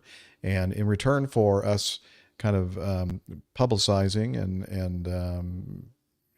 putting out the word for this, and actually we had him on last year, and we kind of went over all the details of what happens during SimVenture. But in return for that, they have a scenery in Microsoft Flight Simulator, and in the scenery are some logos of our show, like a tent with the Fly Acme Airlines logo on it. So it's kind of fun. And if any of you out there have any questions or ideas for SimVenture, then please let us know, and we'll pass that on to Kevin Myers and the folks over at Pilot Edge. But we'll have a link in the show notes for you to go to their site and learn more about this. And I think I have this up still. Yes, pilotedge.net, and then /pages/SimVenture. And again, we'll have that link in the show notes so you can check it out and get all prepped up for if you're flying That's into. great, doesn't it? Yeah, into Oshkosh. I don't think I'm going to be making it to Oshkosh this year because of the fact that I'm going to be spending the first half of July in England, and I'm going to have to do a lot of flying, I think, in the last portion of the month. Yeah, to pay for all the drinking. Yeah, that's for sure. I don't think you're going to be able to buy a beer. I think it'll all be bought I don't for know you. about that. Yeah, I don't know. We'll see. I think he would want to talk about the cover art, Liz. What do you think, Nick? The last show, the one you weren't even on the show, but you still did the artwork for us. Yeah, I was given bus the driver. task. I was given the task of producing something with the Beantown Airbus driver, our fine friend Dana. So they I managed to find a picture, a suitable bus driver style picture of Dana, and that looks perfect. Managed to dress him up in a bus driver's outfit, put him in Beantown. I even got a hat with bus written on it. I see that. Very nice. Actually, it only had US on it, which I thought was perhaps a bit unfair to call Dana unserviceable. So I put the B on it, so it said bus. I mean, I love the fact that people, I assume it's people from Boston get called from Beantown. Is that right? Yeah, that's kind of a nickname of Boston, Beantown. I love it. Yeah. Yeah. And I managed to fit the show number in. Did you spot it at all, Jeff? Yeah. On the, well, first of all, before we go into that, so obviously this is AI that helped come up with this interior of the bus. Yeah. But I'm going like, so is Dana like facing the right side of the bus? Because it looks like off to his left is what the front of the bus would be, and then behind him would look like the left side AI, of I don't think quite understands what a bus driver does. I was hoping you were going to gloss over that, but there you go. I did actually ask the AI to produce it, and I looked at sort of 20 or so examples, and I reworded it a bunch of times to try and get it looking a bit more realistic. But some of them, the bus driver's wheel was really weird, and other ones, the bus driver looked really, really terrible. Anyway, had weird fingers. So this one's got weird fingers as well. What? Weird fingers? Are you kidding me? No. That never happens. But you're right. It looks like he's driving sideways, doesn't it? Yeah, it does. Yeah, it does. But it's still pretty does. cool. And I thought maybe it was like one of those ducks, those like amphibious bus boat Yes, things that they have. I've been in one of those. Yeah, me too. And it's a lot of fun. And I thought, well, I guess I could see that. But speaking of, well, first we'll cover the show number. Looks like a little placard up on the ceiling above. It does. Behind It Dan's actually head. says, it actually is like a notice that says passengers are required to obey the driver at all times or something.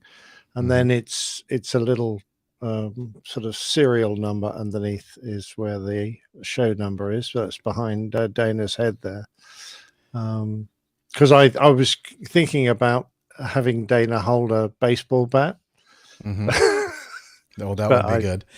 Yeah. That would have been great. Speaking of bats, and speaking of AI and Mid-Journey, the guy that's is a big proponent of Mid-Journey and uses it a lot, Alex Lindsay in the office hours .global, this thing that I like to watch. It's a daily thing, and they talk about audio, video, like high-end stuff.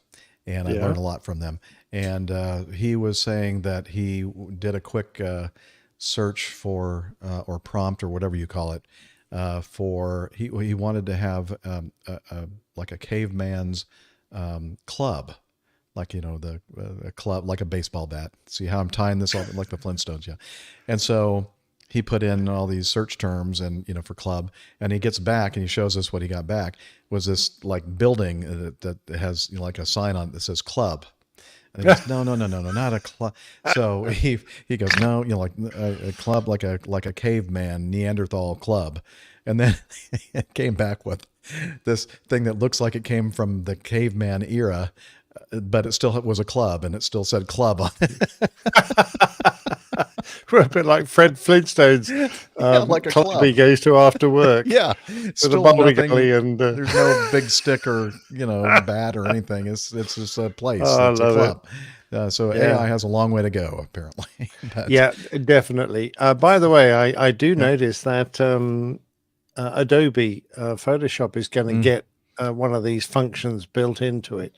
Yeah, I Fire haven't or seen something. it I think they're yet. calling it Firefly or something. Yeah. Yeah, maybe that's what they call it. Yeah. And Anyway, the nice thing about that is that it's going to be the same sort of thing, but it's all going to be in layers, so you have a lot more control. Yeah, that would be a lot better. Yeah, that would be fantastic. So if that comes off, I'll switch, I think, to Adobe. We'll see how it goes. Okay. Very good. Yeah, just don't use the one that the lawyer used, Liz's. Yeah. Or if you do, make sure you back it up with, make sure that's actually accurate. Yeah. Absolutely. All right. It's coffee time. Man, I love me a cup of coffee, Liz. So let's find some music that might be appropriate.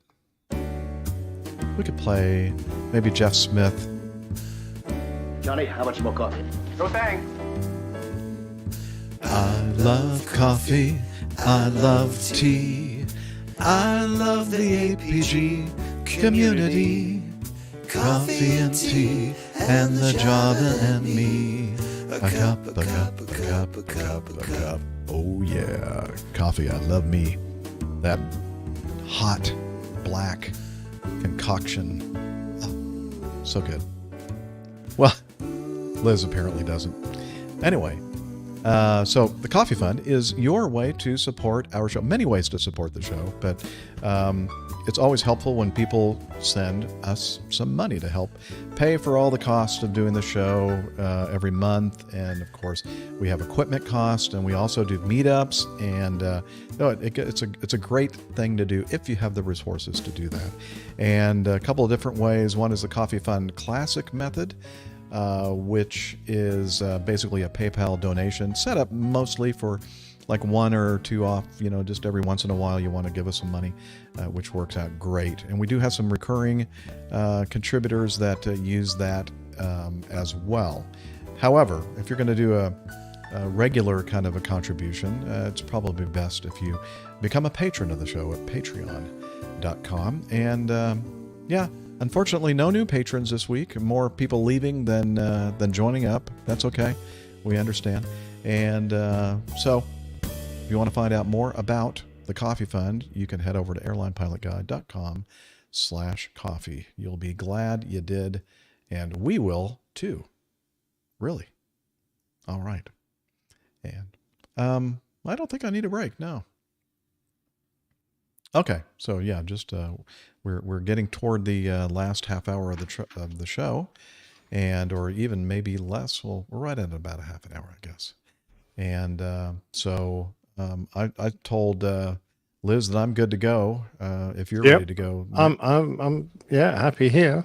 Okay, very good. Well, let's do some feedback.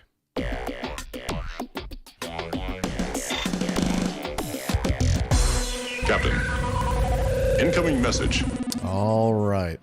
Just noticed that AJ is in our live audience, and I know that his feedback is in the lineup. In fact, how coincidentally, it turns out that his feedback is where?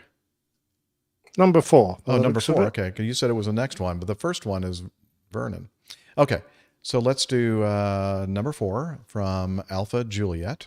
Alpha Juliet goes to Grits Bravo. Okay. So before I start.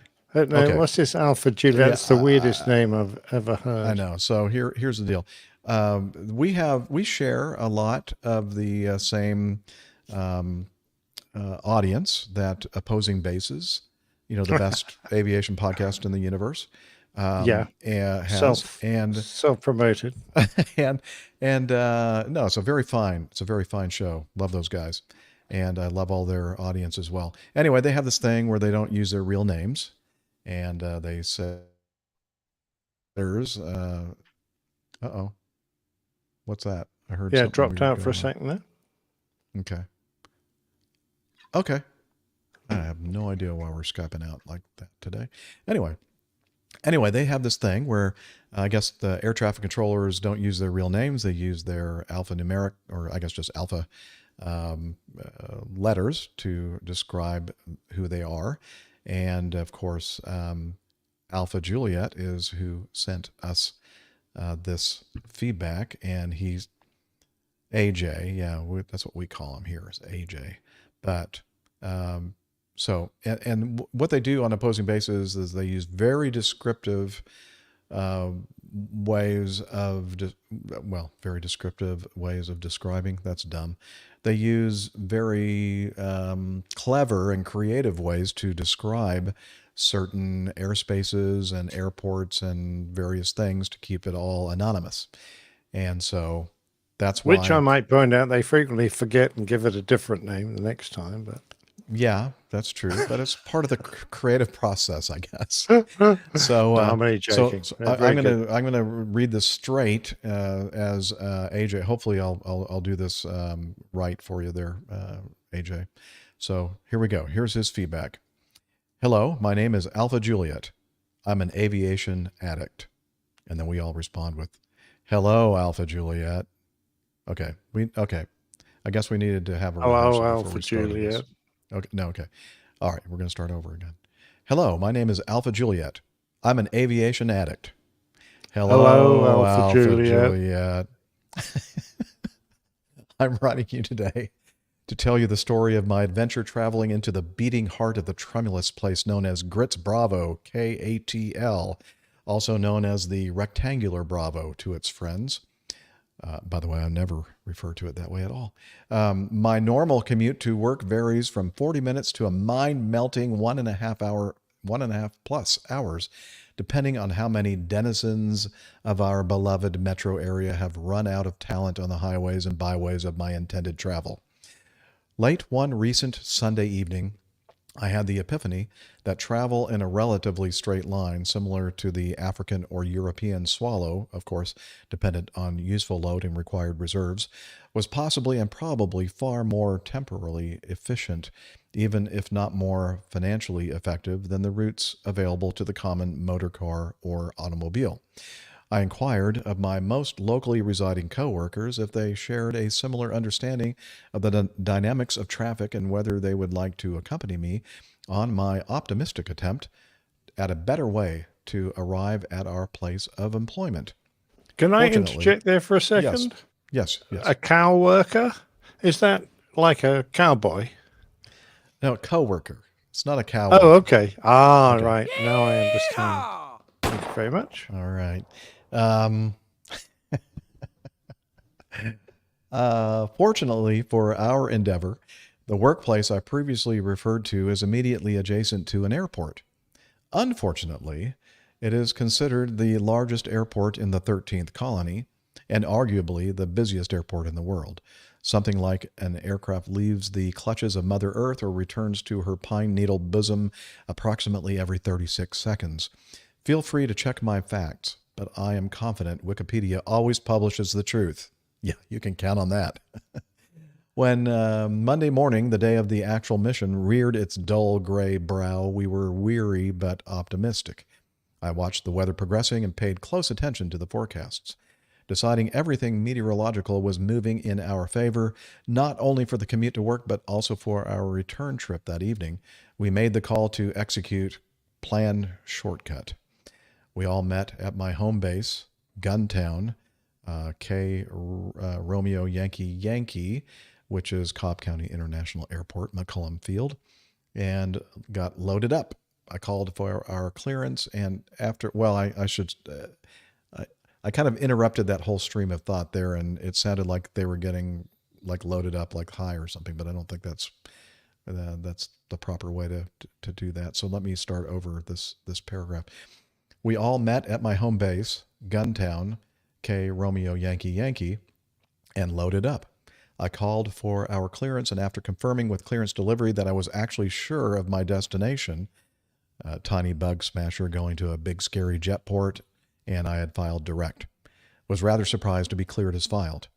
After takeoff, we were vectored slightly to get us to the approach side of the airport, and once we were in the arrival stream, again, to my astonishment, were asked if we would like to slow down as there was a nice gap behind us. I had fully expected to be asked to pedal as fast as my heart could stand just to stay out of the way. Once we dipped below the broken layer, right as we crossed my obviously favorite fix in the NAS, the National Airspace System, AJ, that's the final approach fix for 26 right, we were cleared for the visual 26 right and switched to tower. Tower immediately cleared us to land, and there was never a real feeling of being the nerd at the dance or being in the way. All was handled very professionally with no drama and never feeling rushed. We landed without incident and were even complimented on how quickly we cleared the runway. Ground was equally as helpful, offering the frequency for the FBO on the field. All in all, it was one of the best experiences I've had at a large airport. All that, plus turning a 40-plus minute commute into around 15 minutes, made it a win in my book. We had a late evening, and finally we were able to get back to Grits around 10 p.m. I considered traffic flow at an extremely large airport in my initial planning, but accidentally omitted the consideration of the massive night push by brown and purple box air carriers. We were warned to be very cautious of jet blast at least 4 times during our taxi from the John Hancock FBO, which is signature, to 26 left. It was slightly intimidating lining up opposite a line of 757s and 767s in my little bug smasher with its lonely spinny thing on the nose. We were told it must have been like being in a museum. Oh, you mean the 757s and 767s? Oh, that's so funny. We were told to line up and wait behind a CRJ, and given an almost immediately northbound turn barely after our main gear released its touch with the planet. I could almost hear the departure controller saying, "Get out of my problem, get out of my problem." The rest of the flight was a non-event, concluding with one of my more graceful returns to the surface of this big blue marble. My question for your quorum is, do you change any of your procedures based on traffic around you? What are some best practices for the little guy in this scenario? And again, that's AJ Schramm that sent us that beautifully written, eloquently written narrative of his trip with his friends to the world's busiest airport, ATL. Yeah, he did have a video, Liz, so let me quickly load that up, and it's very short as well. So here we go. AJ's flight to ATL is what I entitled it.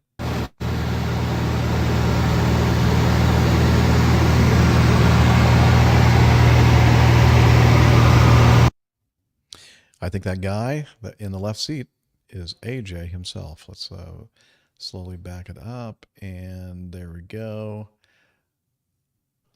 Oh, he's got a muff. Well, I guess it's like a shoulder harness muff or something there. It's supposed to be on your microphone, AJ. Absolutely, yeah. He's fiddling with some knobs and stuff, acting like he knows what he's doing. I did that same thing. He's just turning them for effect. Yeah. Anyway, so thanks for sending that in. And so I guess we now address his question. Do you change any of your procedures based on traffic around you? I'm not sure. Yeah, I do. I used to turn off the TCAS and then speed up as fast as I could. Okay, we don't advise that you do that. This is coming from somebody that has not been flying for a couple of years and forgets that that's not allowed. I'm just saying what we used to do. Oh, okay. Yeah. I'm not sure exactly. He's still with us, isn't he, in the audience? Alpha Juliet. So, clarify that a little bit more. Exactly what are you asking? What procedures would we change based on traffic around us? Best practice for the. Oh, I was going to ask you while you're typing away. How much was the fee for landing your little airplane at ATL? It must have been quite expensive, I would imagine, or maybe even the fee that you had to pay Signature for their services. I see now. He Oh, says to pay more attention when you're taxiing. You know, the great thing about the Airbus that I flew, we had a big horn at the front. So we used to just taxi as fast as we could. And every time a little airplane got in the way, we'd sound this big horn. Okay. That's a very nice thing to do. AJ, Just so they knew we were there. I'm a little disappointed. That was so beautifully written. And now you say you use your, Y-O-U-R, instead of U-R, which is Y-O-U''RE. And there, that's not right either. It should be T-H-E-R-E. So here, I need to do this. Yeah, sorry. I had AI to write it for him. Maybe that's what happened. Maybe it's AI that's doing all the talking for him right now. $7? That was your landing fee? What? No way. It couldn't have been that little. That's amazing. Wow. And the Signature waived the ramp fee. Well, I got to put it up here so I can read it. Since I bought gas that was actually cheaper than the gas at McCollum. Whoa. Okay. Okay. Oh, it's voice. Okay. I'll let it go this time, AJ. Tim Van Ram. No, I did not put up his comment. I would expect that one might use the blinker more in traffic. Oh, that's good advice, Tim. Yeah, particularly since AJ's driving right now. Yeah. Wow. So that was actually I was going to say a cheap trip. Not really. I mean, I'm sure that the fuel that that was such a quick little 15-minute trip. That probably hardly cost you anything. That's amazing. Yeah, and it was great kind of telling us that little adventure that you took. And I think that the controllers must have done a great job. A great job in their traffic flow management to say to you that you didn't even have to go as fast as you possibly could, that you could slow down because you had a big gap behind you. That's pretty amazing. But fair dinkum on the horn. His voice to text managed to work out fair dinkum. I'm impressed. Threw in an odd capital there, but there you go. I'm embarrassed to say I don't really know what fair dinkum means. Oh, it's an Aussie term for that's good, or well done, or gotcha. At first, I thought it was some kind of a literary work or something, because there was a capitalized F. I'm thinking, I don't think I read that one.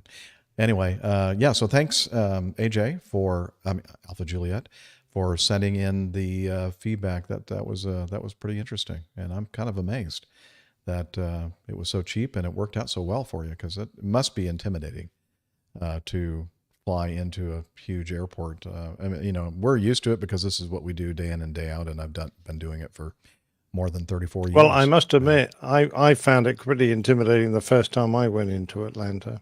I mean, they took us around the field initially, and you look down, and it's just massive, and there's runways everywhere. And they insist on you programming your nav computer with every single runway, because they make you change it like at least 10 times during the approach as they switch from randomly from one runway to another, just to mess you about. Well, they did that especially for the foreigners. Yeah, definitely. Yeah. What'd you say, Liz? Oh, and then he saw this little narrow body taxiing by at 60 miles per hour, probably with me at the controls. Like, what the heck? What's going on here? On two wheels round the corners. Okay, back to Vernon's feedback, which is 3. Okay, so a little background Liz is asking me to give. So Vernon sent this into us in February. And he said, and he sent us a bunch of screenshots from was it Flight Radar 24? Yeah, Flight Radar 24. And then, so let me read what he put in here. I happened to check FlightAware tonight, even though I see Flight Radar, and noticed a United flight returning to Denver. That was interesting to follow, but it really got interesting when it did a go around. After 43 minutes of flight, they landed. The plane held just off the runway for several minutes before taxiing to the gate. I don't know how to get to the ATC audio, but if you could find it, it might be interesting to hear. I attached screenshots of the flight path, flight info screen, and United's explanation about an engine problem and the need to supply another plane. Hope you find more info. Thanks, and keep up the great work. Okay, so we were going to research that, and I did actually look for some ATC audio, but I was unsuccessful. And then we kind of dropped the ball and didn't get back to Vernon. It kind of got lost, fell between the cracks, as they say. And so he went ahead and reached out to us again and asked if we had gotten that feedback and if we had found out anything and all that kind of stuff. So I did, again, look for some ATC audio at liveatc.net, and every feed that was right around that time frame said it was unavailable or not recorded or whatever, or somehow it's just not available. So I did try, Vernon. I do apologize for not being able to find that, because I think you're right. I think that we would kind of, a lot of these question marks that we have about this incident probably would have been answered or filled in, or we would have had a better idea of what happened here. But I'm going to do my best to kind of summarize what I think happened. It's this flight 2084 was going from Denver to Fort Myers International, or what do they call it? No, Southwest International, Southwest. Yeah, it used to be called Regional Southwest. Now it's actually Southwest Florida International. They're big time now. It is RSW still, but they didn't change the letters, but they renamed the airport Southwest. Yeah, anyway, it's down there just outside of Fort Myers. And so I think they took off. It's a 737. That's right, isn't it? 730. Yeah. 737. They took off, and looking at the flight path, are you showing the, yeah, you're showing the flight path. Shortly after they took off, they started, heading toward the southeast, and at some point, and I can't tell exactly when, but they obviously had some kind of an issue with one of their engines, and so they get vectored around by air traffic control, and they bring him back in for a landing attempt at, I believe it looks like about the same runway that they took off on, but based on the track and the readouts of the altitude and ground speed, it looks like, and also the path kind of a little bit wobbly coming in that first time coming back to land. And I think that it was just a little bit too unstable. And I think that either air traffic control vectored them in too closely, or maybe it was visual conditions and they did that to themselves. I'm not sure exactly who was to blame for the pretty tight final leg. And obviously it wasn't satisfactory, and they had to initiate a go-around. Now, go-around with all of your engines running is relatively straightforward, but when you are engine out, single engine approach and single engine go-around can be quite a handful. So I'm sure the pucker factor was pretty high there. And looking at some of the data on the go-around, it doesn't look like they had a really huge climb rate going on there, and because it's high altitude, and they were probably heavy, heading all the way down to Florida. So yeah, I'm sure they had their hands full, and then they got vectored back around for a much longer final than they had, almost twice as long as the one that they came in initially for their successful approach and landing. And let's see, from United, United issued something to the passengers that said, we're sorry for returning to Denver. Our maintenance team needs to service an engine on your plane. To get you back on your way, we assigned you a flight. We assigned your flight a new airplane departing from gate B20. We appreciate your patience. So based on all the little clues that we have here, the track, the performance of the data, and the message from United, that's my best guess as to what happened here. What do you think, Captain Nick?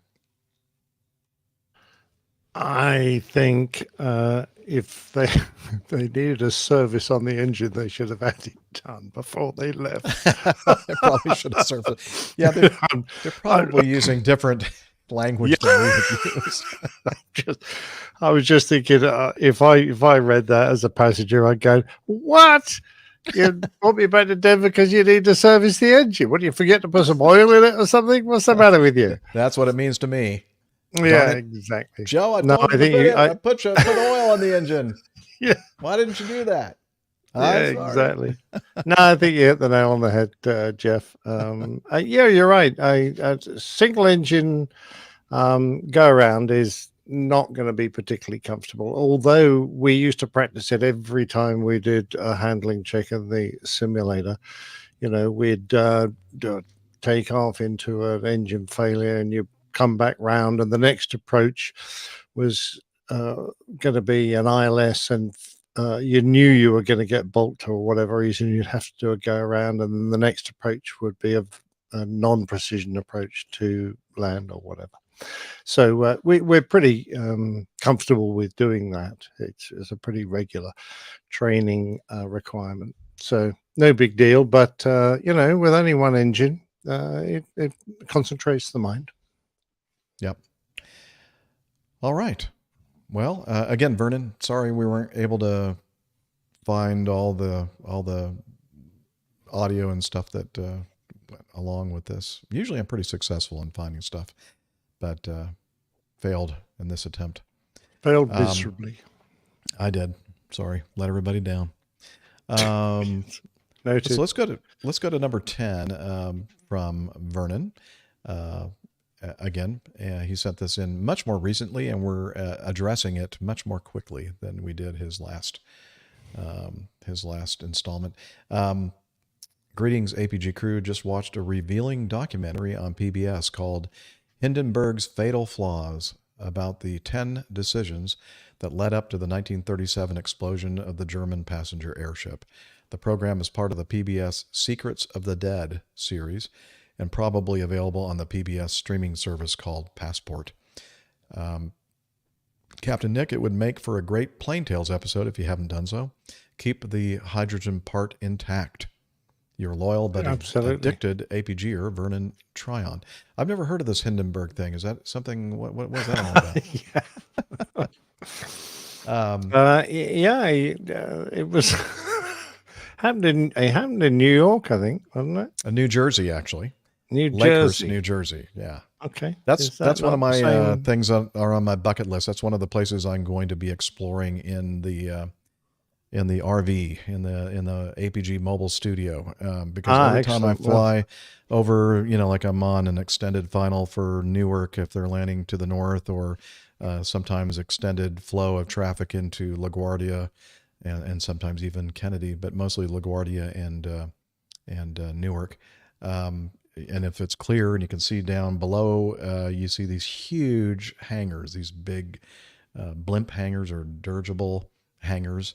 And that's Lakehurst, and I just want to visit that and see, you know, the monument and the memorial to the Hindenburg disaster. And I actually, this is funny, not funny, but interesting that Vernon sent this in and mentions this documentary. But on a trip last week, early in the morning, you know, I usually turn the TV on to have something going on in the background while I make my so delicious hotel coffee.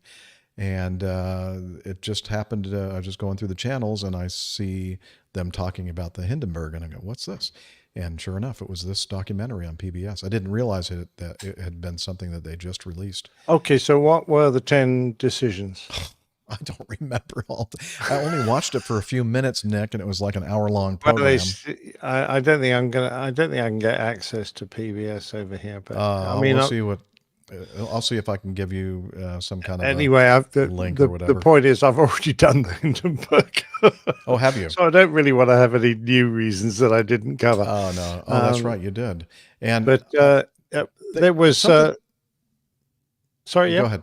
No, I know. I was going to say there were a number of theories, but no one has really been able to come up with a definitive cause. It's pretty obvious because there were all sorts of rumors that it was sabotage, that there was a bomb on board, that etc. But they had leaking hydrogen bags, possibly the material on the outside of the Hindenburg was made with material covered in aluminium dust, and that might have itself might have caused the ignition of the hydrogen, etc.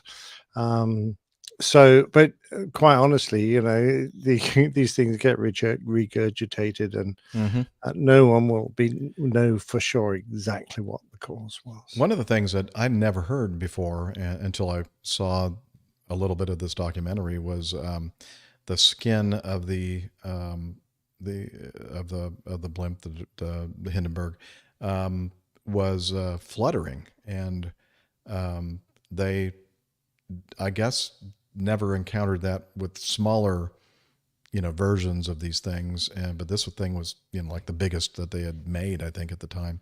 And that was one of those things that they thought could have been a contributory factor in, some of the issues with it, but of the flutter. And they actually put 2 more coats of this coating that you were talking about on top, which added a bunch of weight, and they thought would knock out the flutter of the skin, but apparently it didn't really do anything except make it heavier, and maybe make it even more susceptible to static discharge and lightning strikes and everything else. Who knows? Interesting, isn't it? I mean, the outer skin was only really for weatherproofing. The hydrogen was kept in internal chambers, so that was really just to give it a protection and protect the internal organs of the. I was reading on Twitter someone's comment that if it hadn't been for this disaster, and this was not related to this particular program, but just a comment about the Hindenburg disaster. If it hadn't been for the Hindenburg disaster, airships would still be, would have carried on for decades, flying backwards and forwards and carrying cargo, etc., etc. But to be brutally honest, they were a pretty impractical form of travel because any wind over a certain limit, and they weren't going to make any progress. They might even end up going backwards. They were dreadfully difficult to handle. They were enormous pieces of machinery. So how you would have an airport with lots of these things, absolutely no idea. And I think that in this case, they talked about the ground staff that needed to be there to bring this thing in for landing was like near to 300 people. That's kind of absolutely, because they all just hung on to ropes and tried to nudge this thing into a restraint that held it on the nose, didn't it? Yeah. And then, of course, it was supposed to sort of line itself with the wind, so that if the wind changed direction, the whole airship would swing around, which meant that you couldn't park it within a huge circle. It had to be able to rotate around in a huge circle, so you couldn't put another one anywhere near it. So the idea that you're going to have dozens of these things flying in and out and around very was impractical. Very impractical. So yet they still persevere with that funny one in the UK that looks like someone's bottom. But there you go. Yeah. So I'm thinking. Let me think about this. I'm thinking is right around our episode 277, there was a plane tale called "A Load of Hot Air." Yeah, APG. Was that the one? That was I have such a steel trap of a mind. Yes. Yeah. Thanks, Liz. You and Liz have a steel trap of a mind. Yeah, Liz gave me that information. She has a great Excel spreadsheet that she can search. Anyway, so we'll put a link to that as well in the show notes, and we're going to go ahead and end part 1 with some feedback from Larry. And Larry sent us nothing but an image, and we're going to look at that right now. And this looks like a panel that is not supposed to be distributed to the public. Oh yes, that's the secret panel. Yeah, it's the co-pilot eject arming and execution button or switch, I guess. And you have the We chemtrail don't switch. execute the first officer, you know. Well, I mean, if you Not an use this execution co-pilot button. eject, it basically is an execution, Nick, wouldn't you say? You know? You're supposed to be able to survive it, I believe. Oh, okay. Well, Yeah. there's also the chemtrail switch, the turbulence generator switch, and all this right above the attendant call and ground call buttons. In the what I would Yes, imagine it's is very the easy to get forward those panel. wrong and end up I know. ejecting the co-pilot. Yeah. Oh, it's just calling for a cup of coffee. Bang! You know what? And you know what? Obviously, they don't think it's that important of a switch, that co-pilot eject switch, because it's not. They didn't even make it a red guard No, I switch. noticed that. It's just black. There's a red switch next door. This one's black and discreet and quiet. Oh well, you know, it's no big Bit deal. like 007 gear stick ejector button.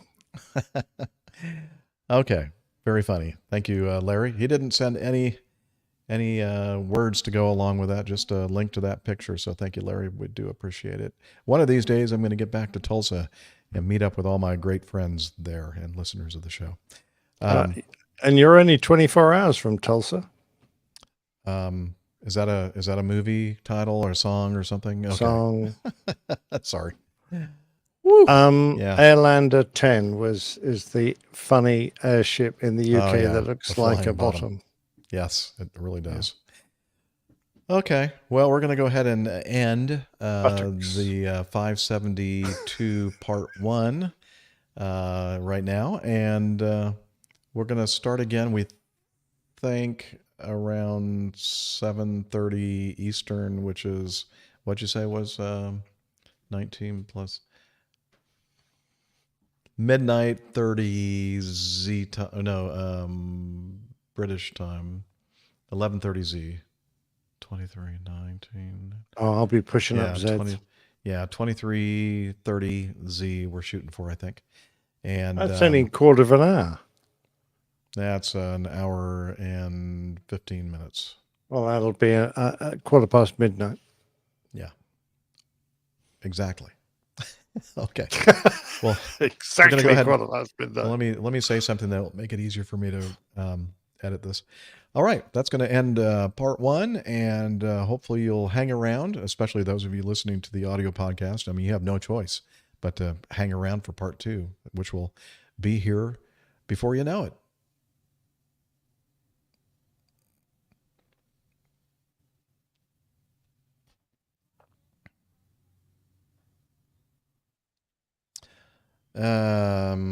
How long a pause do you need? Yeah, it's an hour and 15 minutes. We could leave it running, and then people could just hang out, and that would make it a lot easier on me, because I wouldn't have to redo an entirely new. Yeah, do that. You tell me what you want. Yeah, I'll go ahead and do that. I'll go ahead and end this one, and then I'll set up another one. Okay, I'll set up another one. Bye, Okay. everybody. We'll see you and I'll send out. Any show title? Oh yeah. Well, Should Mike Kuipers had one, open door policy. Okay. Very good. Very good. I don't know if we had anything else. I like that. That's very good. It's nice and short, you see, because that's a lot easier. Thank you, Mike. Okay, I'll send out tweets and on Facebook and stuff with the new link in it. Okie dokie. And then everybody. I'll See set you in up a the page on the website. Okay, we'll see you in a bit, everybody. All right, I'm going to hang up. I on won't. Skype as I well. won't. I won't see you till next week. All right. Bye. Well, Bye. have a great week, Bye, Nick. I'm Nick. sure we'll be talking between now and then. We'll see you. You bet. All the best. Bye.